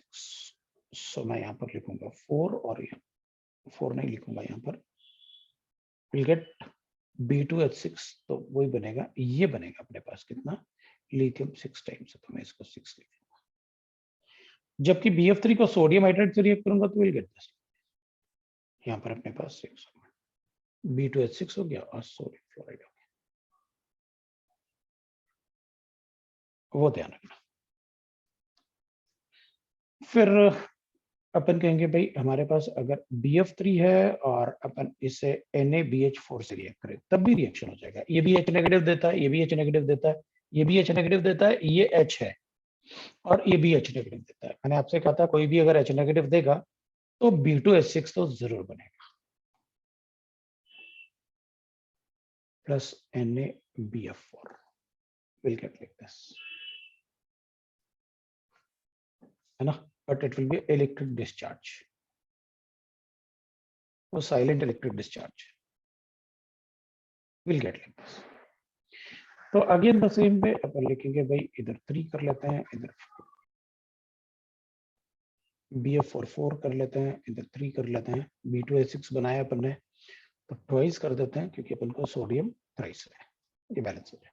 Balancing is not important, आप बैलेंसिंग पे ज्यादा ध्यान नहीं देना, आप ये ध्यान देना कि बनाना कैसे है मुझे B2H6। अब थोड़ा सा डिफरेंट मेथड लिखते हैं जिनकी वजह से मैंने ये वापस लिखवाया। अगर अपने पास B2O3 है ऑक्साइड, इसको H2 से रिएक्ट करो एल्यूमिनियम के प्रेजेंस में,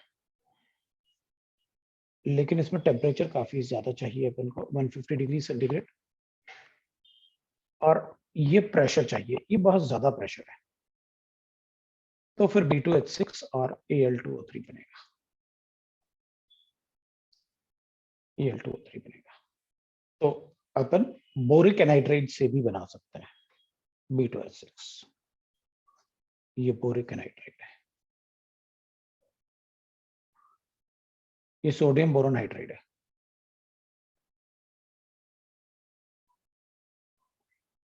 सोडियम हाइड्राइड लिख के बताने की जरूरत नहीं है, इवन मैग्नीशियम बोराइड से भी बना दूंगा मैं, बट इसको आपको H3PO4 के साथ रिएक्ट करना पड़ेगा।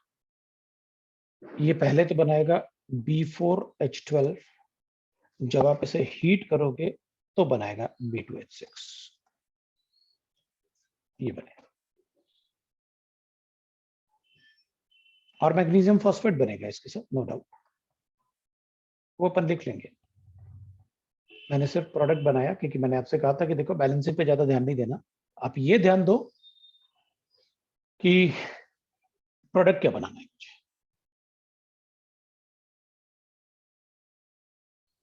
राइट, इवन अगर अपन सोडियम बोरोन हाइड्राइड को किसी एसिड से रिएक्ट करवा दें, H3PO4 या H2SO4 से, तो भी B2H6 बन जाएगा। वो तो H नेगेटिव देता है इसलिए B6 तो बनाना ही था मुझे, B2H6 बोरोन है तो B2H6 तो बनाना ही है मुझे।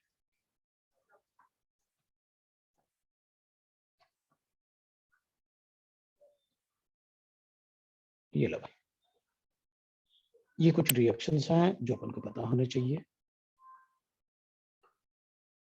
कभी कभी शायद अपन से एडवांस में पूछेंगे इतना रिएक्शन, मेंस में नहीं पूछने वाले इतना reaction, it will be for advance. ये सारा का सारा पार्ट जो है वो एडवांस के लिए। और वो सोडियम फॉस्फोरिक एसिड है क्या, लास्ट वाला कंपाउंड? लास्ट वाला, हाँ, sodium dihydrogen phosphate, sodium dihydrogen phosphate.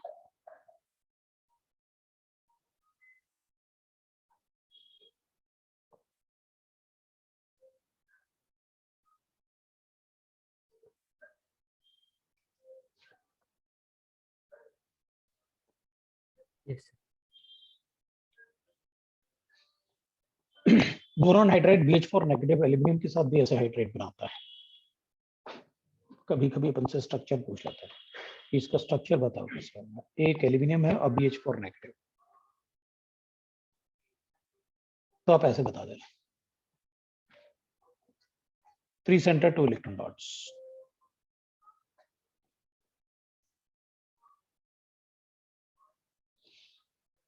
Aluminium can form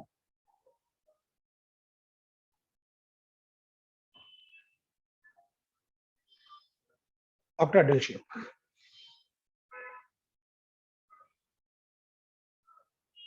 एक मिनट,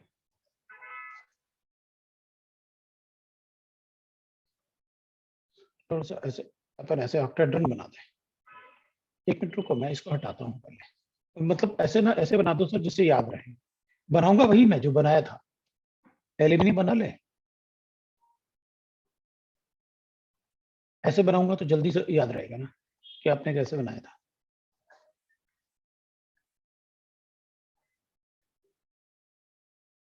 ये जल्दी याद रहेगा, तो अपन ऐसे बना देते हैं। अभी बनाया था ना अपन ऐसे।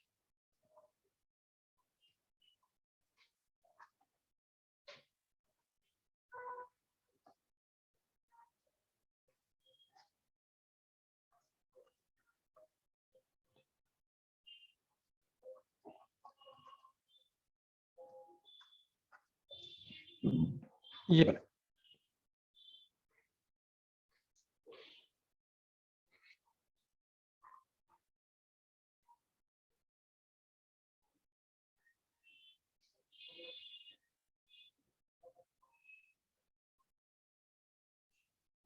बोरॉन और एल्यूमिनियम, सर हाँ, दोनों में डायगोनल रिलेशनशिप होती है। बताओ। कुछ नहीं सुनता, हम्म, कुछ नहीं सर। ठीक है। इसमें भी ऐसा होता है, +2 और -1।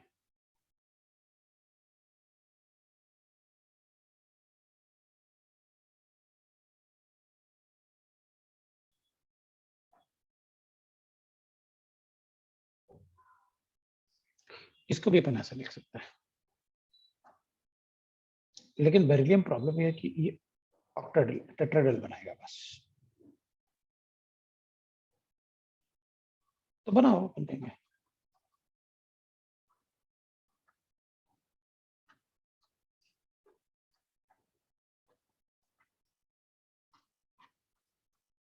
ओके, हाइब्रिडाइजेशन दोनों का सेम है, जैसे अपन यहाँ पर लिखेंगे। यहाँ पर तो अपन को पता था ये DsP2 sp3d2।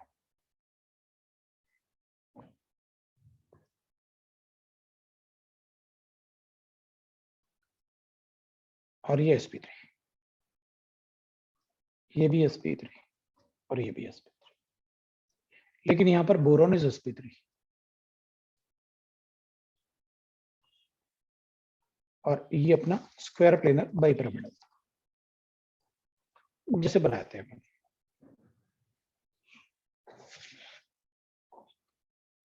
Aluminium hydride boron hydride का ऐसे स्ट्रक्चर पूछ सकते हैं आपसे, इसलिए बनाया मैंने।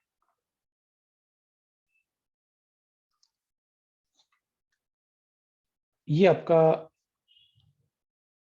13th ग्रुप है, ये आपका 13th ग्रुप खत्म हो गया।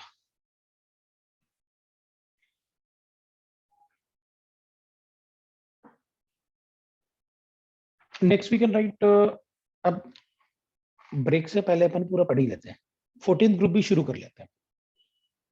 हाँ सर। स्ट्रक्चर ड्रॉ करना है। हाँ, स्ट्रक्चर तो ड्रॉ करो ये वाले, फिर अपन 14th ग्रुप को शुरू कर लेते हैं और नेक्स्ट क्लास में पूरा डाउट्स करेंगे।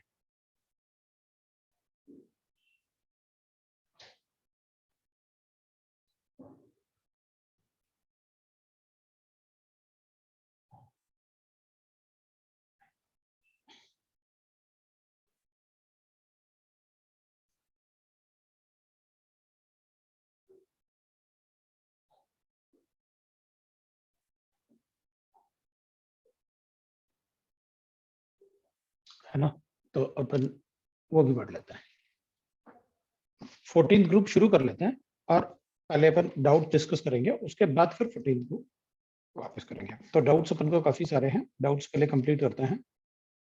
अपना मेन एम तो अब डाउट्स करना ही होगा, पढ़ना उतना ज्यादा मेन एम नहीं होने वाला अपना, अपन को डाउट्स करने हैं।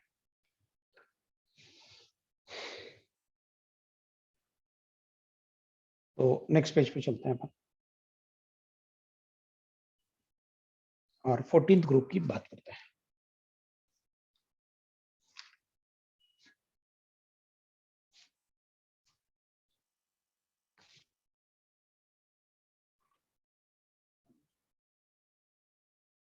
नेक्स्ट पेज पे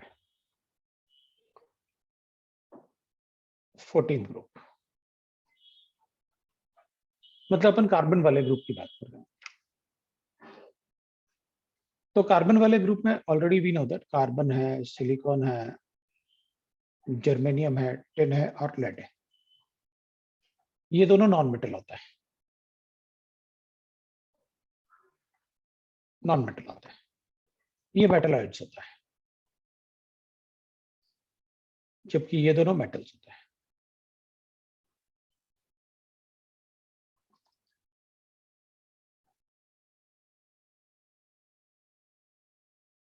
electronic configuration we know that, वो बताने की जरूरत नहीं। NS2P2 4 वैलेंस इलेक्ट्रॉन होता है। ये होगा तो 2s2p2, 3s2p2, 4s2p2, 5s2p2, ये 6s2p2। O नॉट पर इफेक्ट लेड में होता है, वी नो दैट। अपन ना कुछ इसमें ना पहले थोड़ा सा आउटलाइन लिखते हैं, कुछ ऐसे जैसे अपन लिखेंगे पॉइंट 1, कुछ पॉइंट्स लिखते हैं पहले, फिर अकरेंस की बात करेंगे, फिर उसके बाद अपन पढ़ेंगे। पहले कुछ ऐसा पार्ट लिखते हैं जो अपन को पहले से पता होगा, जो चैप्टर को रिवाइज करने में आसानी होगी हमारे। Except PB all shows allotropy। PB के अलावा बाकी सब एलोट्रोपी शो करता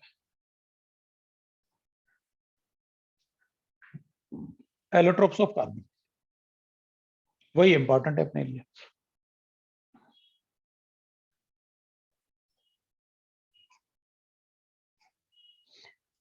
तो कार्बन एक तो क्रिस्टलाइन फॉर्म में होता है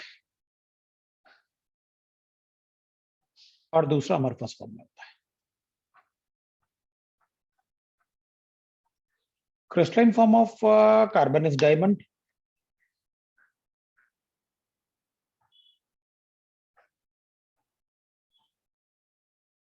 diamond is a crystalline form of carbon. Graphite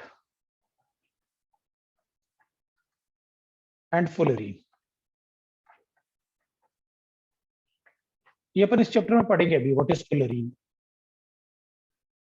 अमorphous form lamp black होता है, मतलब वो दिए में जो काजल आता है ना, वो डिपॉजिट होता है, उसको अपन लैंप बोलते हैं, और उसमें जो डिपॉजिट होता है दिए में वो लैंप ब्लैक होता है। और charcoal,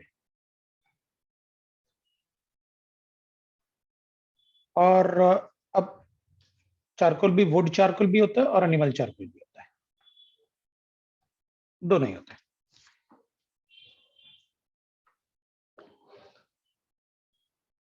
important compounds of carbon,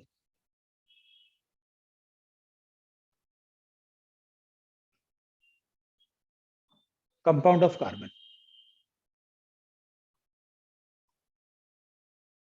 दो ही होते हैं, एक तो कार्बन मोनोऑक्साइड होता है, दूसरा कार्बन डाइऑक्साइड होता है।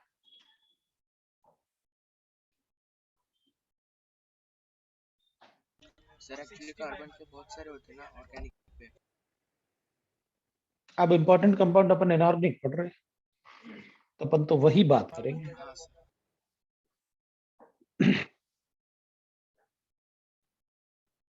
अपन कुछ chemical properties of carbon monoxide लिखेंगे। Chemical properties of carbon monoxide.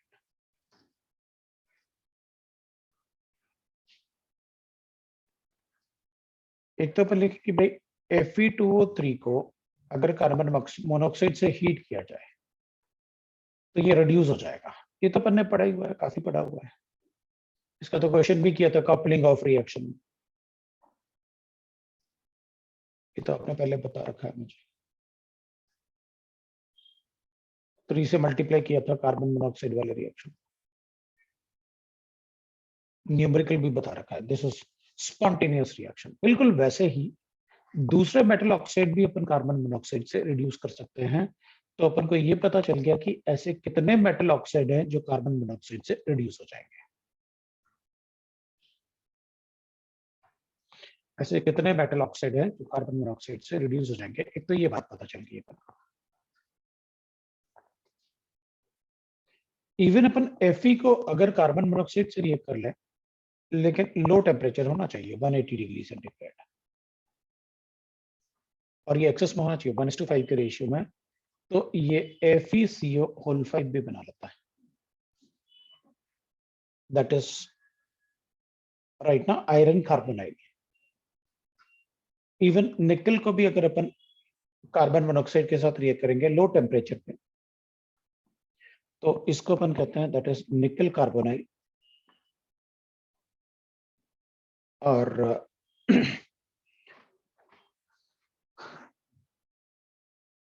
मेरे ख्याल से ये वर्ड अपन ने पढ़ा हुआ है कहीं, वेपर फेज डिफाइनिंग, या ठीक है कोई बात नहीं। अपन निकल को अगर ऐसे कार्बन मोनोऑक्साइड से रिएक्ट करेंगे तो ये बनाएगा।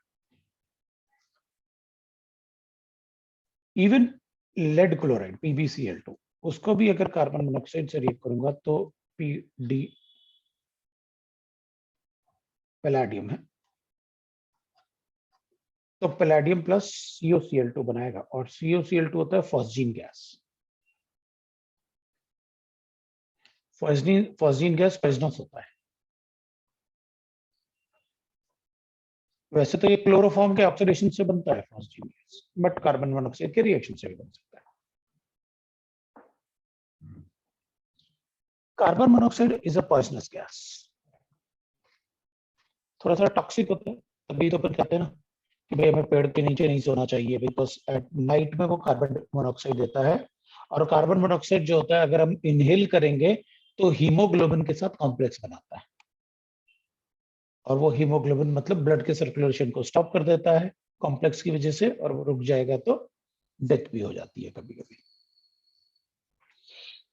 सो अपन कहते हैं, वैसे इसका एस्टिमेशन होता है it is readily absorbed in,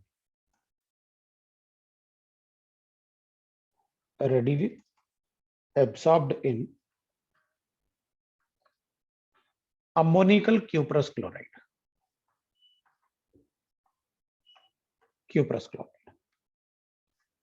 forming अपन बना भी देंगे भाई, देखिए बन जाता है CuCl.CO बनता है, और हाइड्रस ये कंपाउंड बना देता है कॉम्प्लेक्स एब्जॉर्ब होके।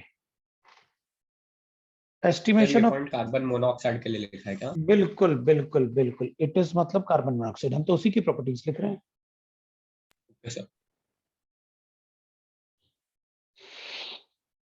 अपन कहेंगे एस्टिमेशन ऑफ कार्बन मोनोऑक्साइड। अगर मेरे पास कार्बन मोनोऑक्साइड है तो कैसे पता चलेगा कि मेरे पास कितना कार्बन मोनोऑक्साइड है?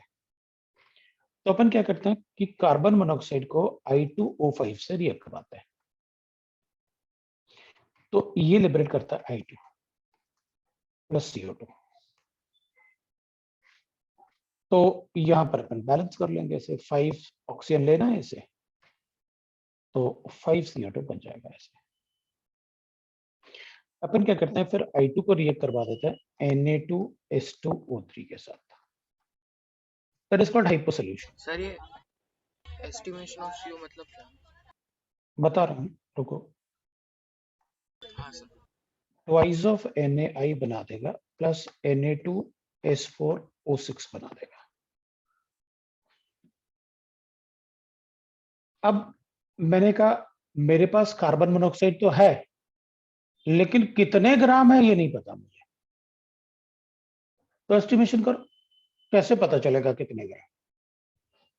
तो अपन कहेंगे चलो ये X ग्राम है, इसको इसके साथ रिएक्ट करवा दो, तो आयोडीन गैस लिबरेट होगा। जो आयोडीन गैस लिबरेट होगा उससे इसमें मतलब अब ऐसे है, अपन ने जब हीट किया तो बॉटल से आयोडीन गैस लिबरेट हुआ इसमें से, और इसको एक सोल्यूशन ले लो आप Na2S2O3 का, that is called hypo solution बोलते हैं अपन उसे। ये स्कूल में भी करवाते हैं क्योंकि इसमें iodine act as a self indicator. तो ये आयोडीन जो लिबरेट होगा उसे पाइप से अपन इस सोल्यूशन में एब्जॉर्ब करवा देंगे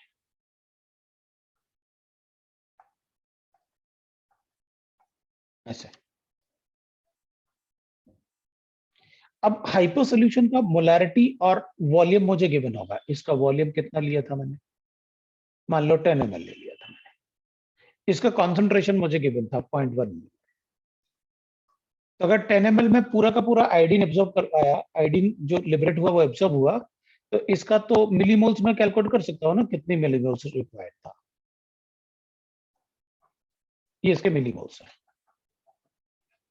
जितने मिलीमोल्स इसके होंगे उसके आधे मिलीमोल्स इसके होंगे, और जितने मिलीमोल्स इसके होंगे उतने इसके होंगे, और जितने मिलीमोल्स इसके होंगे उसके 5 टाइम मिलीमोल्स इसके होंगे। और इसके मिलीमोल्स आ गया तो मल्टीप्लाई कर देना मॉलिक्यूलर मास से, you will get the weight in gram. उसको कहते हैं एस्टिमेशन, कि कितना amount of carbon monoxide is available और प्रेजेंट इन अ कंटेनर, कैसे बताएं। तो अपन कहेंगे उसे I2O5 से रिएक्ट करवा, तो आयोडीन लिबरेट होगा। तो मैं कार्बन मोनोऑक्साइड में I2O5 तब तक डालता रहूंगा जब तक आयोडीन लिबरेट होगा। और आयोडीन मुझे कैसे पता चलेगा आयोडीन लिबरेट हुआ, इसका वायलेट कलर होता है ना।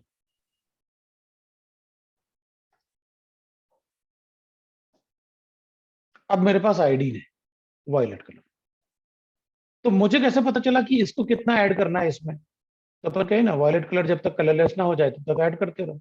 कितना ऐड करना पड़ा, 10 ml ऑफ 0.1 मोलर। हाँ तो ठीक है, इसके मिलीमोल्स कितने रिक्वायर्ड हुए इसके लिए वो पता चल गया मुझे। तो जितने मिलीमोल्स उसके हैं उसके आधे मिलीमोल्स उसके, क्योंकि 1:2 का मोलर रेशियो है।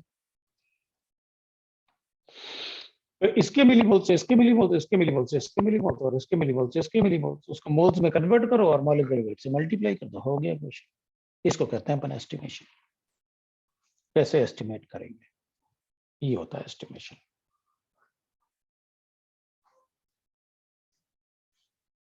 ठीक है, तो थोड़ा सा ये कार्बन मोनोऑक्साइड का रिएक्शंस, एस्टिमेशन, प्रॉपर्टीज, फिर मैं इनको चैप्टर्स में नहीं बताऊंगा ना बीच में, ये सब अपन शुरू में ही लिख रहे हैं। अब ये काफी इंपॉर्टेंट पार्ट होता है, इसलिए मैंने कहा यार इसमें शुरू में ही लिख दो आप, तो बाकी पार्ट तो थ्योरेटिकल पार्ट होता है। अब तो शुरू में ही लिख दो जो इंपॉर्टेंट पार्ट है, ताकि अब जब भी शुरू करो कम से कम 1-2 पेज तो पढ़ोगे बार बार। तो नेक्स्ट पेज पे चलूंगा मैं। हो गया ये तो बता देना भाई।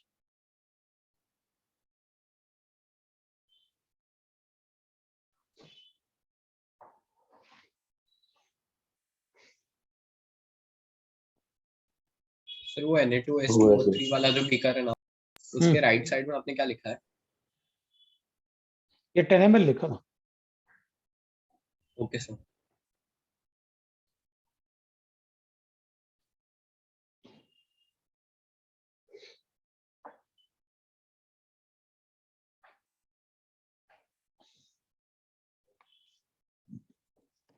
ये हो जाए तो बता देना।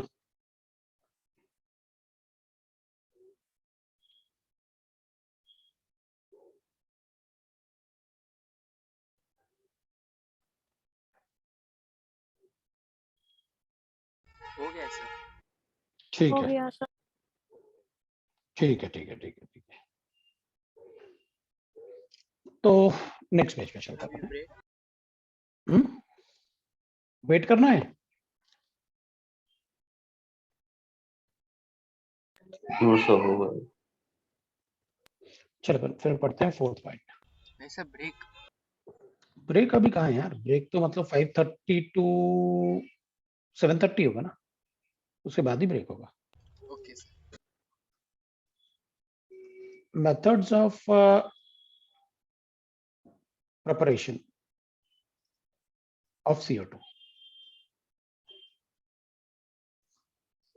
अब देख CO2 के जो मेथड्स होंगे ना, उसको अपन ऐसे बोल सकते हैं। मैं इसको पहले ऐसे कर लेता।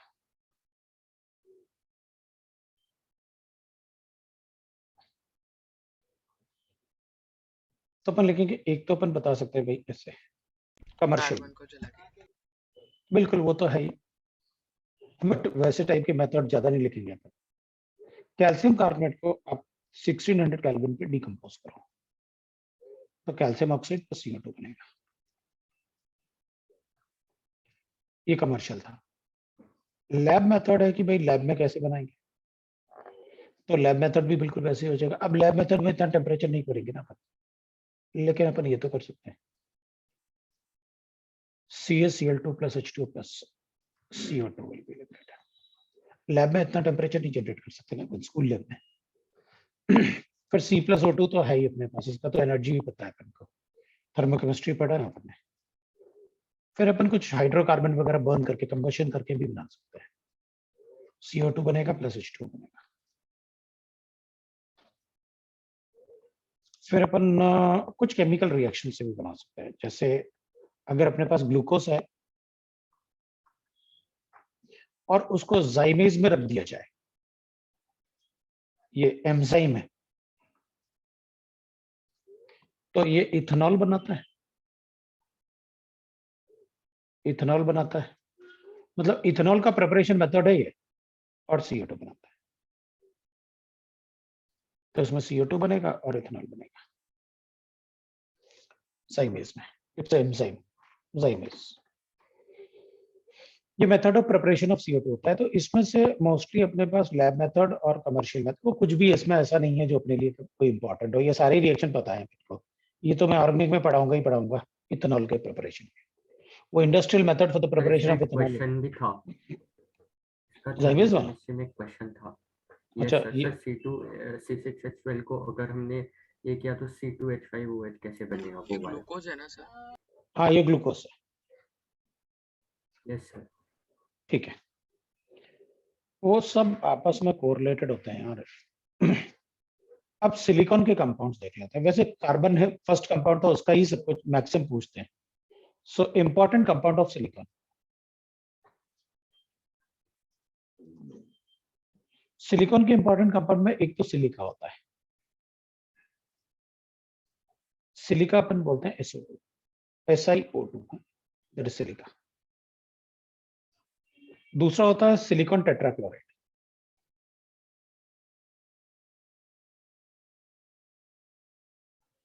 SiCl4। C होता है that is silicones,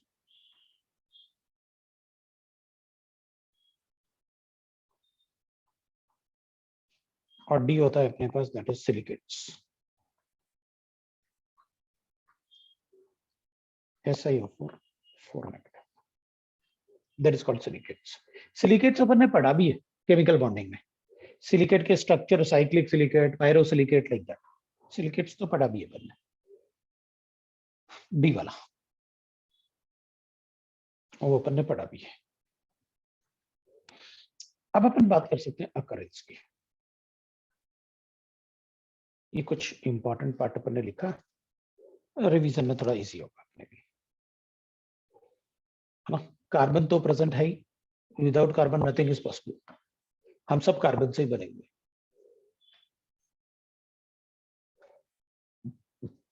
silicon is second most abundant.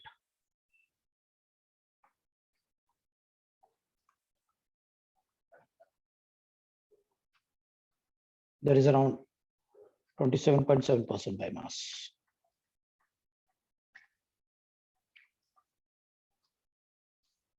Most abundant element present on the earth crust.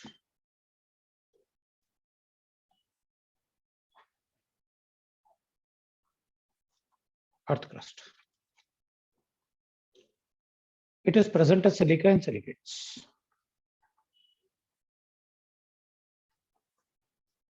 Silica and silicates. Germanium oxide के फॉर्म में होता है, बट ट्रेसेस में ही होता है। Is present in traces as oxide.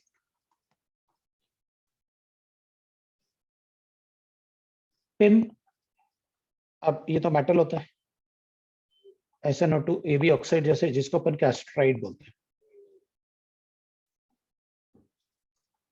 कैसेट्राइट ओर, और अपन उसे टिनस्टोन भी बोलते हैं, इसको टिनस्टोन भी बोलते हैं। पीबी इज ये पीबीएस जैसे एग्जिस्ट करता है, जिसको अपन गैलेना बोलते हैं, उसको अपन गैलेना बोलते हैं, lead is present as galena.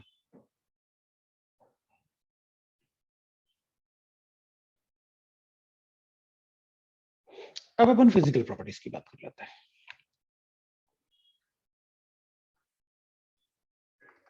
Physical properties,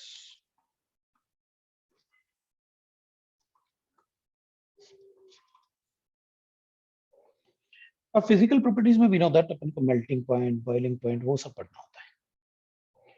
तो पहले तो अपन देख लेते हैं आयनाइजेशन एनर्जी।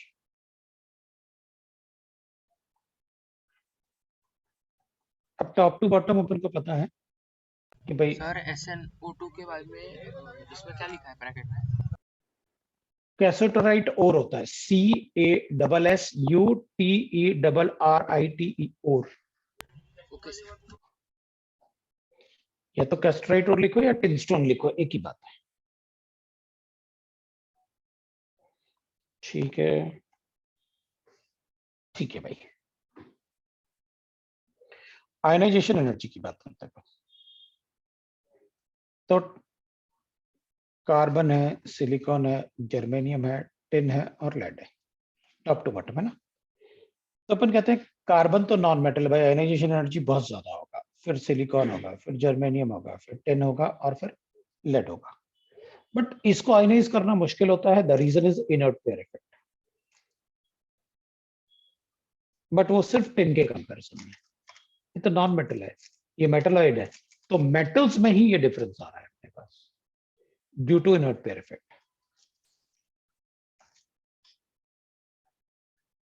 पेयर इफेक्ट और poor screening effect of f orbital थोड़ा ज्यादा अट्रैक्टिव होता है न्यूक्लियस में। इलेक्ट्रोनेगेटिविटी की बात करते हैं, EN मतलब इलेक्ट्रोनेगेटिविटी। तो कार्बन का इलेक्ट्रोनेगेटिविटी वो तो नॉन मेटल था, लेकिन सिलिकॉन और जर्मेनियम नियरली सेम होते हैं, इवन टिन और फिर लेड। इलेक्ट्रोनेगेटिविटी है, ध्यान रखना है इसका। अगर अपन बॉइलिंग पॉइंट की बात करें तो ऑब्वियसली बात है, बॉइलिंग पॉइंट तो टॉप टू बॉटम डिक्रीज होना चाहिए, क्योंकि कार्बन तो डायमंड फॉर्म में अराउंड 3000 डिग्री सेंटीग्रेड होता है, फिर पत्थर हो गया, और सिलिकॉन हो गया, जर्मेनियम हो गया, टिन हो गया, लेड हो गया। और साइज वाइज बताने की जरूरत नहीं है, टॉप टू बॉटम बढ़ेगा, आयनाइजेशन एनर्जी वगैरह तो नहीं लिखा, साइज एटॉमिक रेडियस वगैरह बताने की जरूरत नहीं है। सर बोलो। सर मतलब बॉइलिंग पॉइंट कंपेयर करने के लिए बस वही एलोट्रॉप्स लेंगे ना जिसका हाईएस्ट बॉइलिंग पॉइंट हो उस मेटल उस नहीं, एलिमेंट के लिए? ऑब्वियस सी बात है, हमें तो एलिमेंटल फॉर्म लेना पड़ेगा, और कार्बन का एलिमेंटल फॉर्म अपन ने ग्रेफाइट लिया होगा, वो तो और भी ज्यादा हो जाएगा,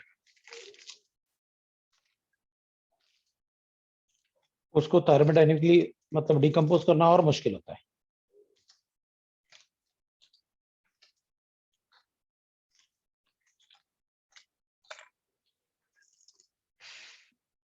ऑक्सीडेशन स्टेट की बात करें, अब अपन को पता है इनर्ट पेयर इफेक्ट होता है, तो +2 and +4 होते हैं, एंड देयर स्टेबिलिटी, अगर +4 है तो top to bottom stability decrease होता है।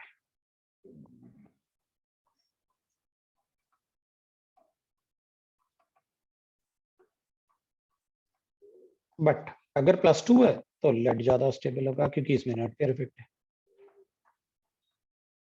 लेकिन इनर्ट पेयर इफेक्ट सिर्फ लेड में होगा, है?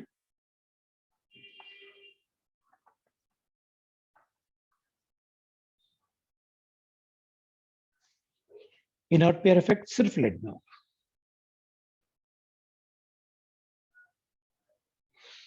अब अपन इनर्ट पेयर इफेक्ट की हाँ, इनर्ट पेयर इफेक्ट की वजह से वो सिर्फ एक ही एलिमेंट मतलब आगे आएगा ना, उसी मतलब डायरेक्टली फर्स्ट पर कैसे आ जाएगा? मतलब ऑर्डर सीधे उल्टा के क्यों हो गया?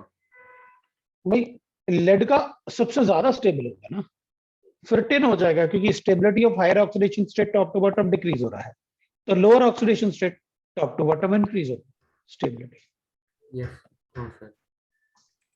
और उसी की वजह से ये वाला ऑक्सीडेशन स्टेट वाला पार्ट तो अपन ने अच्छे से डिस्कस किया chemical that is periodic table, और वहां पर अपन ने ये भी लिखा था। मैं नेक्स्ट पेज पे चलता हूँ, लिखता हूँ।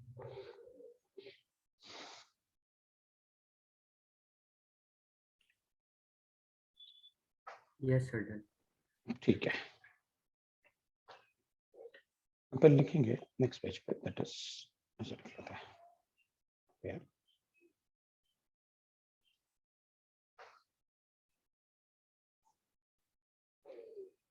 तो due to inert pair effect ना we used to write that PbO2, क्योंकि इसका +2 ज्यादा स्टेबल है जबकि +4 है, is a strong oxidising agent, उसकी इलेक्ट्रॉन लेने की टेंडेंसी बहुत ज्यादा होती है, स्ट्रॉन्ग ऑक्सीडाइजिंग एजेंट। बट तीसरा पॉइंट है। PbO, हाँ ऑब्वियसली बात है, उसी में ये पॉइंट अपन ने नंबर चेंज नहीं किया, but PbO is not a reducing agent, जबकि SnO2 is a good oxidizing agent.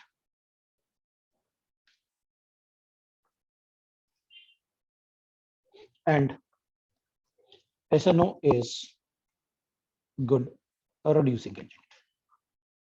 इसमें थोड़ा इनर्ट पेयर इफेक्ट होता है, इनर्ट पेयर इफेक्ट सिर्फ PbO में होता है, right? The compound of carbon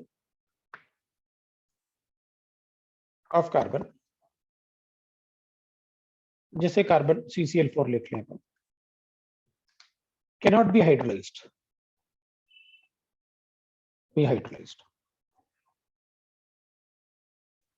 by water molecule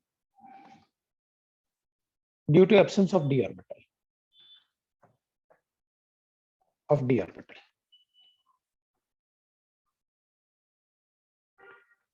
due to the absence of d orbital. Thus maximum covalency shown by carbon shows, ये अपन लिख लिया ऐसे, carbon shows maximum covalency of 4। भाई इसमें तो 4 कोवेलेंसी थे, कोवेलेंसी मतलब कितने बॉन्ड बनाए, 4 से ज्यादा कभी नहीं बना सकता। एल्यूमिनियम का 3 वैलेंस इलेक्ट्रॉन है लेकिन 6 बॉन्ड बना सकता है, अभी अपन ने ऑक्टेडल शेप लिखा था। द रीजन इज क्योंकि उसमें d ऑर्बिटल है, but others shows 6 covalency।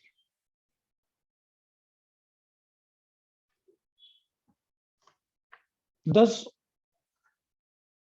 CCl4 never act as electron donor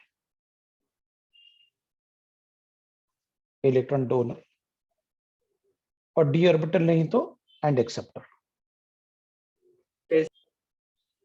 भाई कार्बन के पास लोन पेयर नहीं है तो इलेक्ट्रॉन डोनर नहीं हो सकता CCl4। इलेक्ट्रॉन जैसे कार्बन मोनोऑक्साइड है, इट इज इलेक्ट्रॉन डोनर, अभी अपन ने लिखा था B2H6 के साथ रिएक्शन, तो इलेक्ट्रॉन डोनर भी नहीं हो सकता क्योंकि लोन पेयर नहीं है CCl4 के पास, इधर कोई लोन पेयर नहीं है, और d ऑर्बिटल नहीं है तो एक्सेप्ट भी नहीं कर सकता क्योंकि 4 बॉन्ड बने हैं तो S और 3 P सब भरे हुए हैं, तो वो भी नहीं हो सकता, ना तो इलेक्ट्रॉन डोनर होता है ना एक्सेप्टर होता है। On the other hand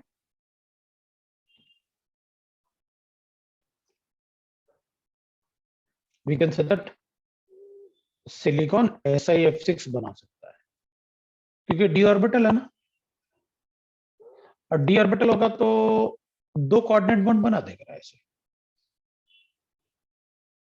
silicon है, एक S हो गया, 3 P हो गए, और d ऑर्बिटल पूरी खाली पड़ा हुआ है, तो ये फ्लोराइड के साथ 4 बॉन्ड बन गए, कोवेलेंट बॉन्ड शेयर करके, और 2 कोऑर्डिनेट बॉन्ड बना दिए अपन ने। फ्लोरीन ने अपना नेगेटिव चार्ज, फ्लोरीन ने अपने electron negative charge, yes, electron donate करके, तो टोटल ऑक्टाहेड्रल शेप बन गया इसका। ऐसे ही जर्मेनियम बना लेता है, ऐसे silicon not only fluorides, hydroxide भी बनाता है, मतलब फ्लोरीन की जगह हाइड्रोक्साइड लिख दूंगा। exist with sp3d2 hybridization.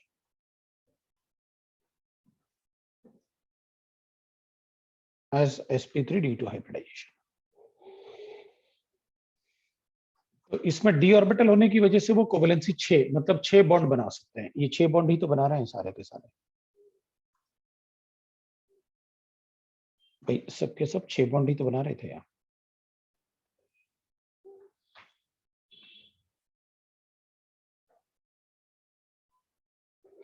Third we can write that.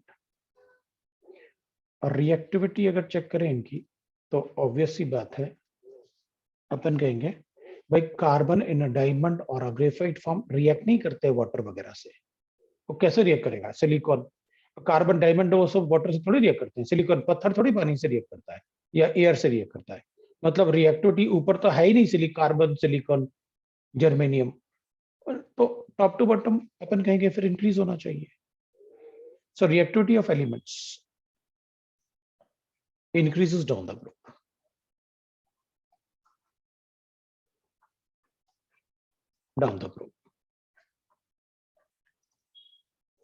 लेकिन लेड कुछ केमिकल रिएजेंट के साथ कम रिएक्ट करता है, बट Pb becomes passive. अगर पैसिव अगर वो फॉर्मेशन ऑफ ऑक्साइड लेयर होता है तो due to formation of oxide layer.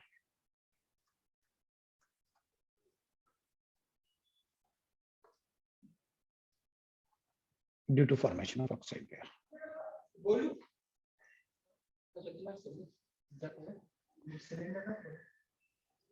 ये अभी we have to discuss chemical properties.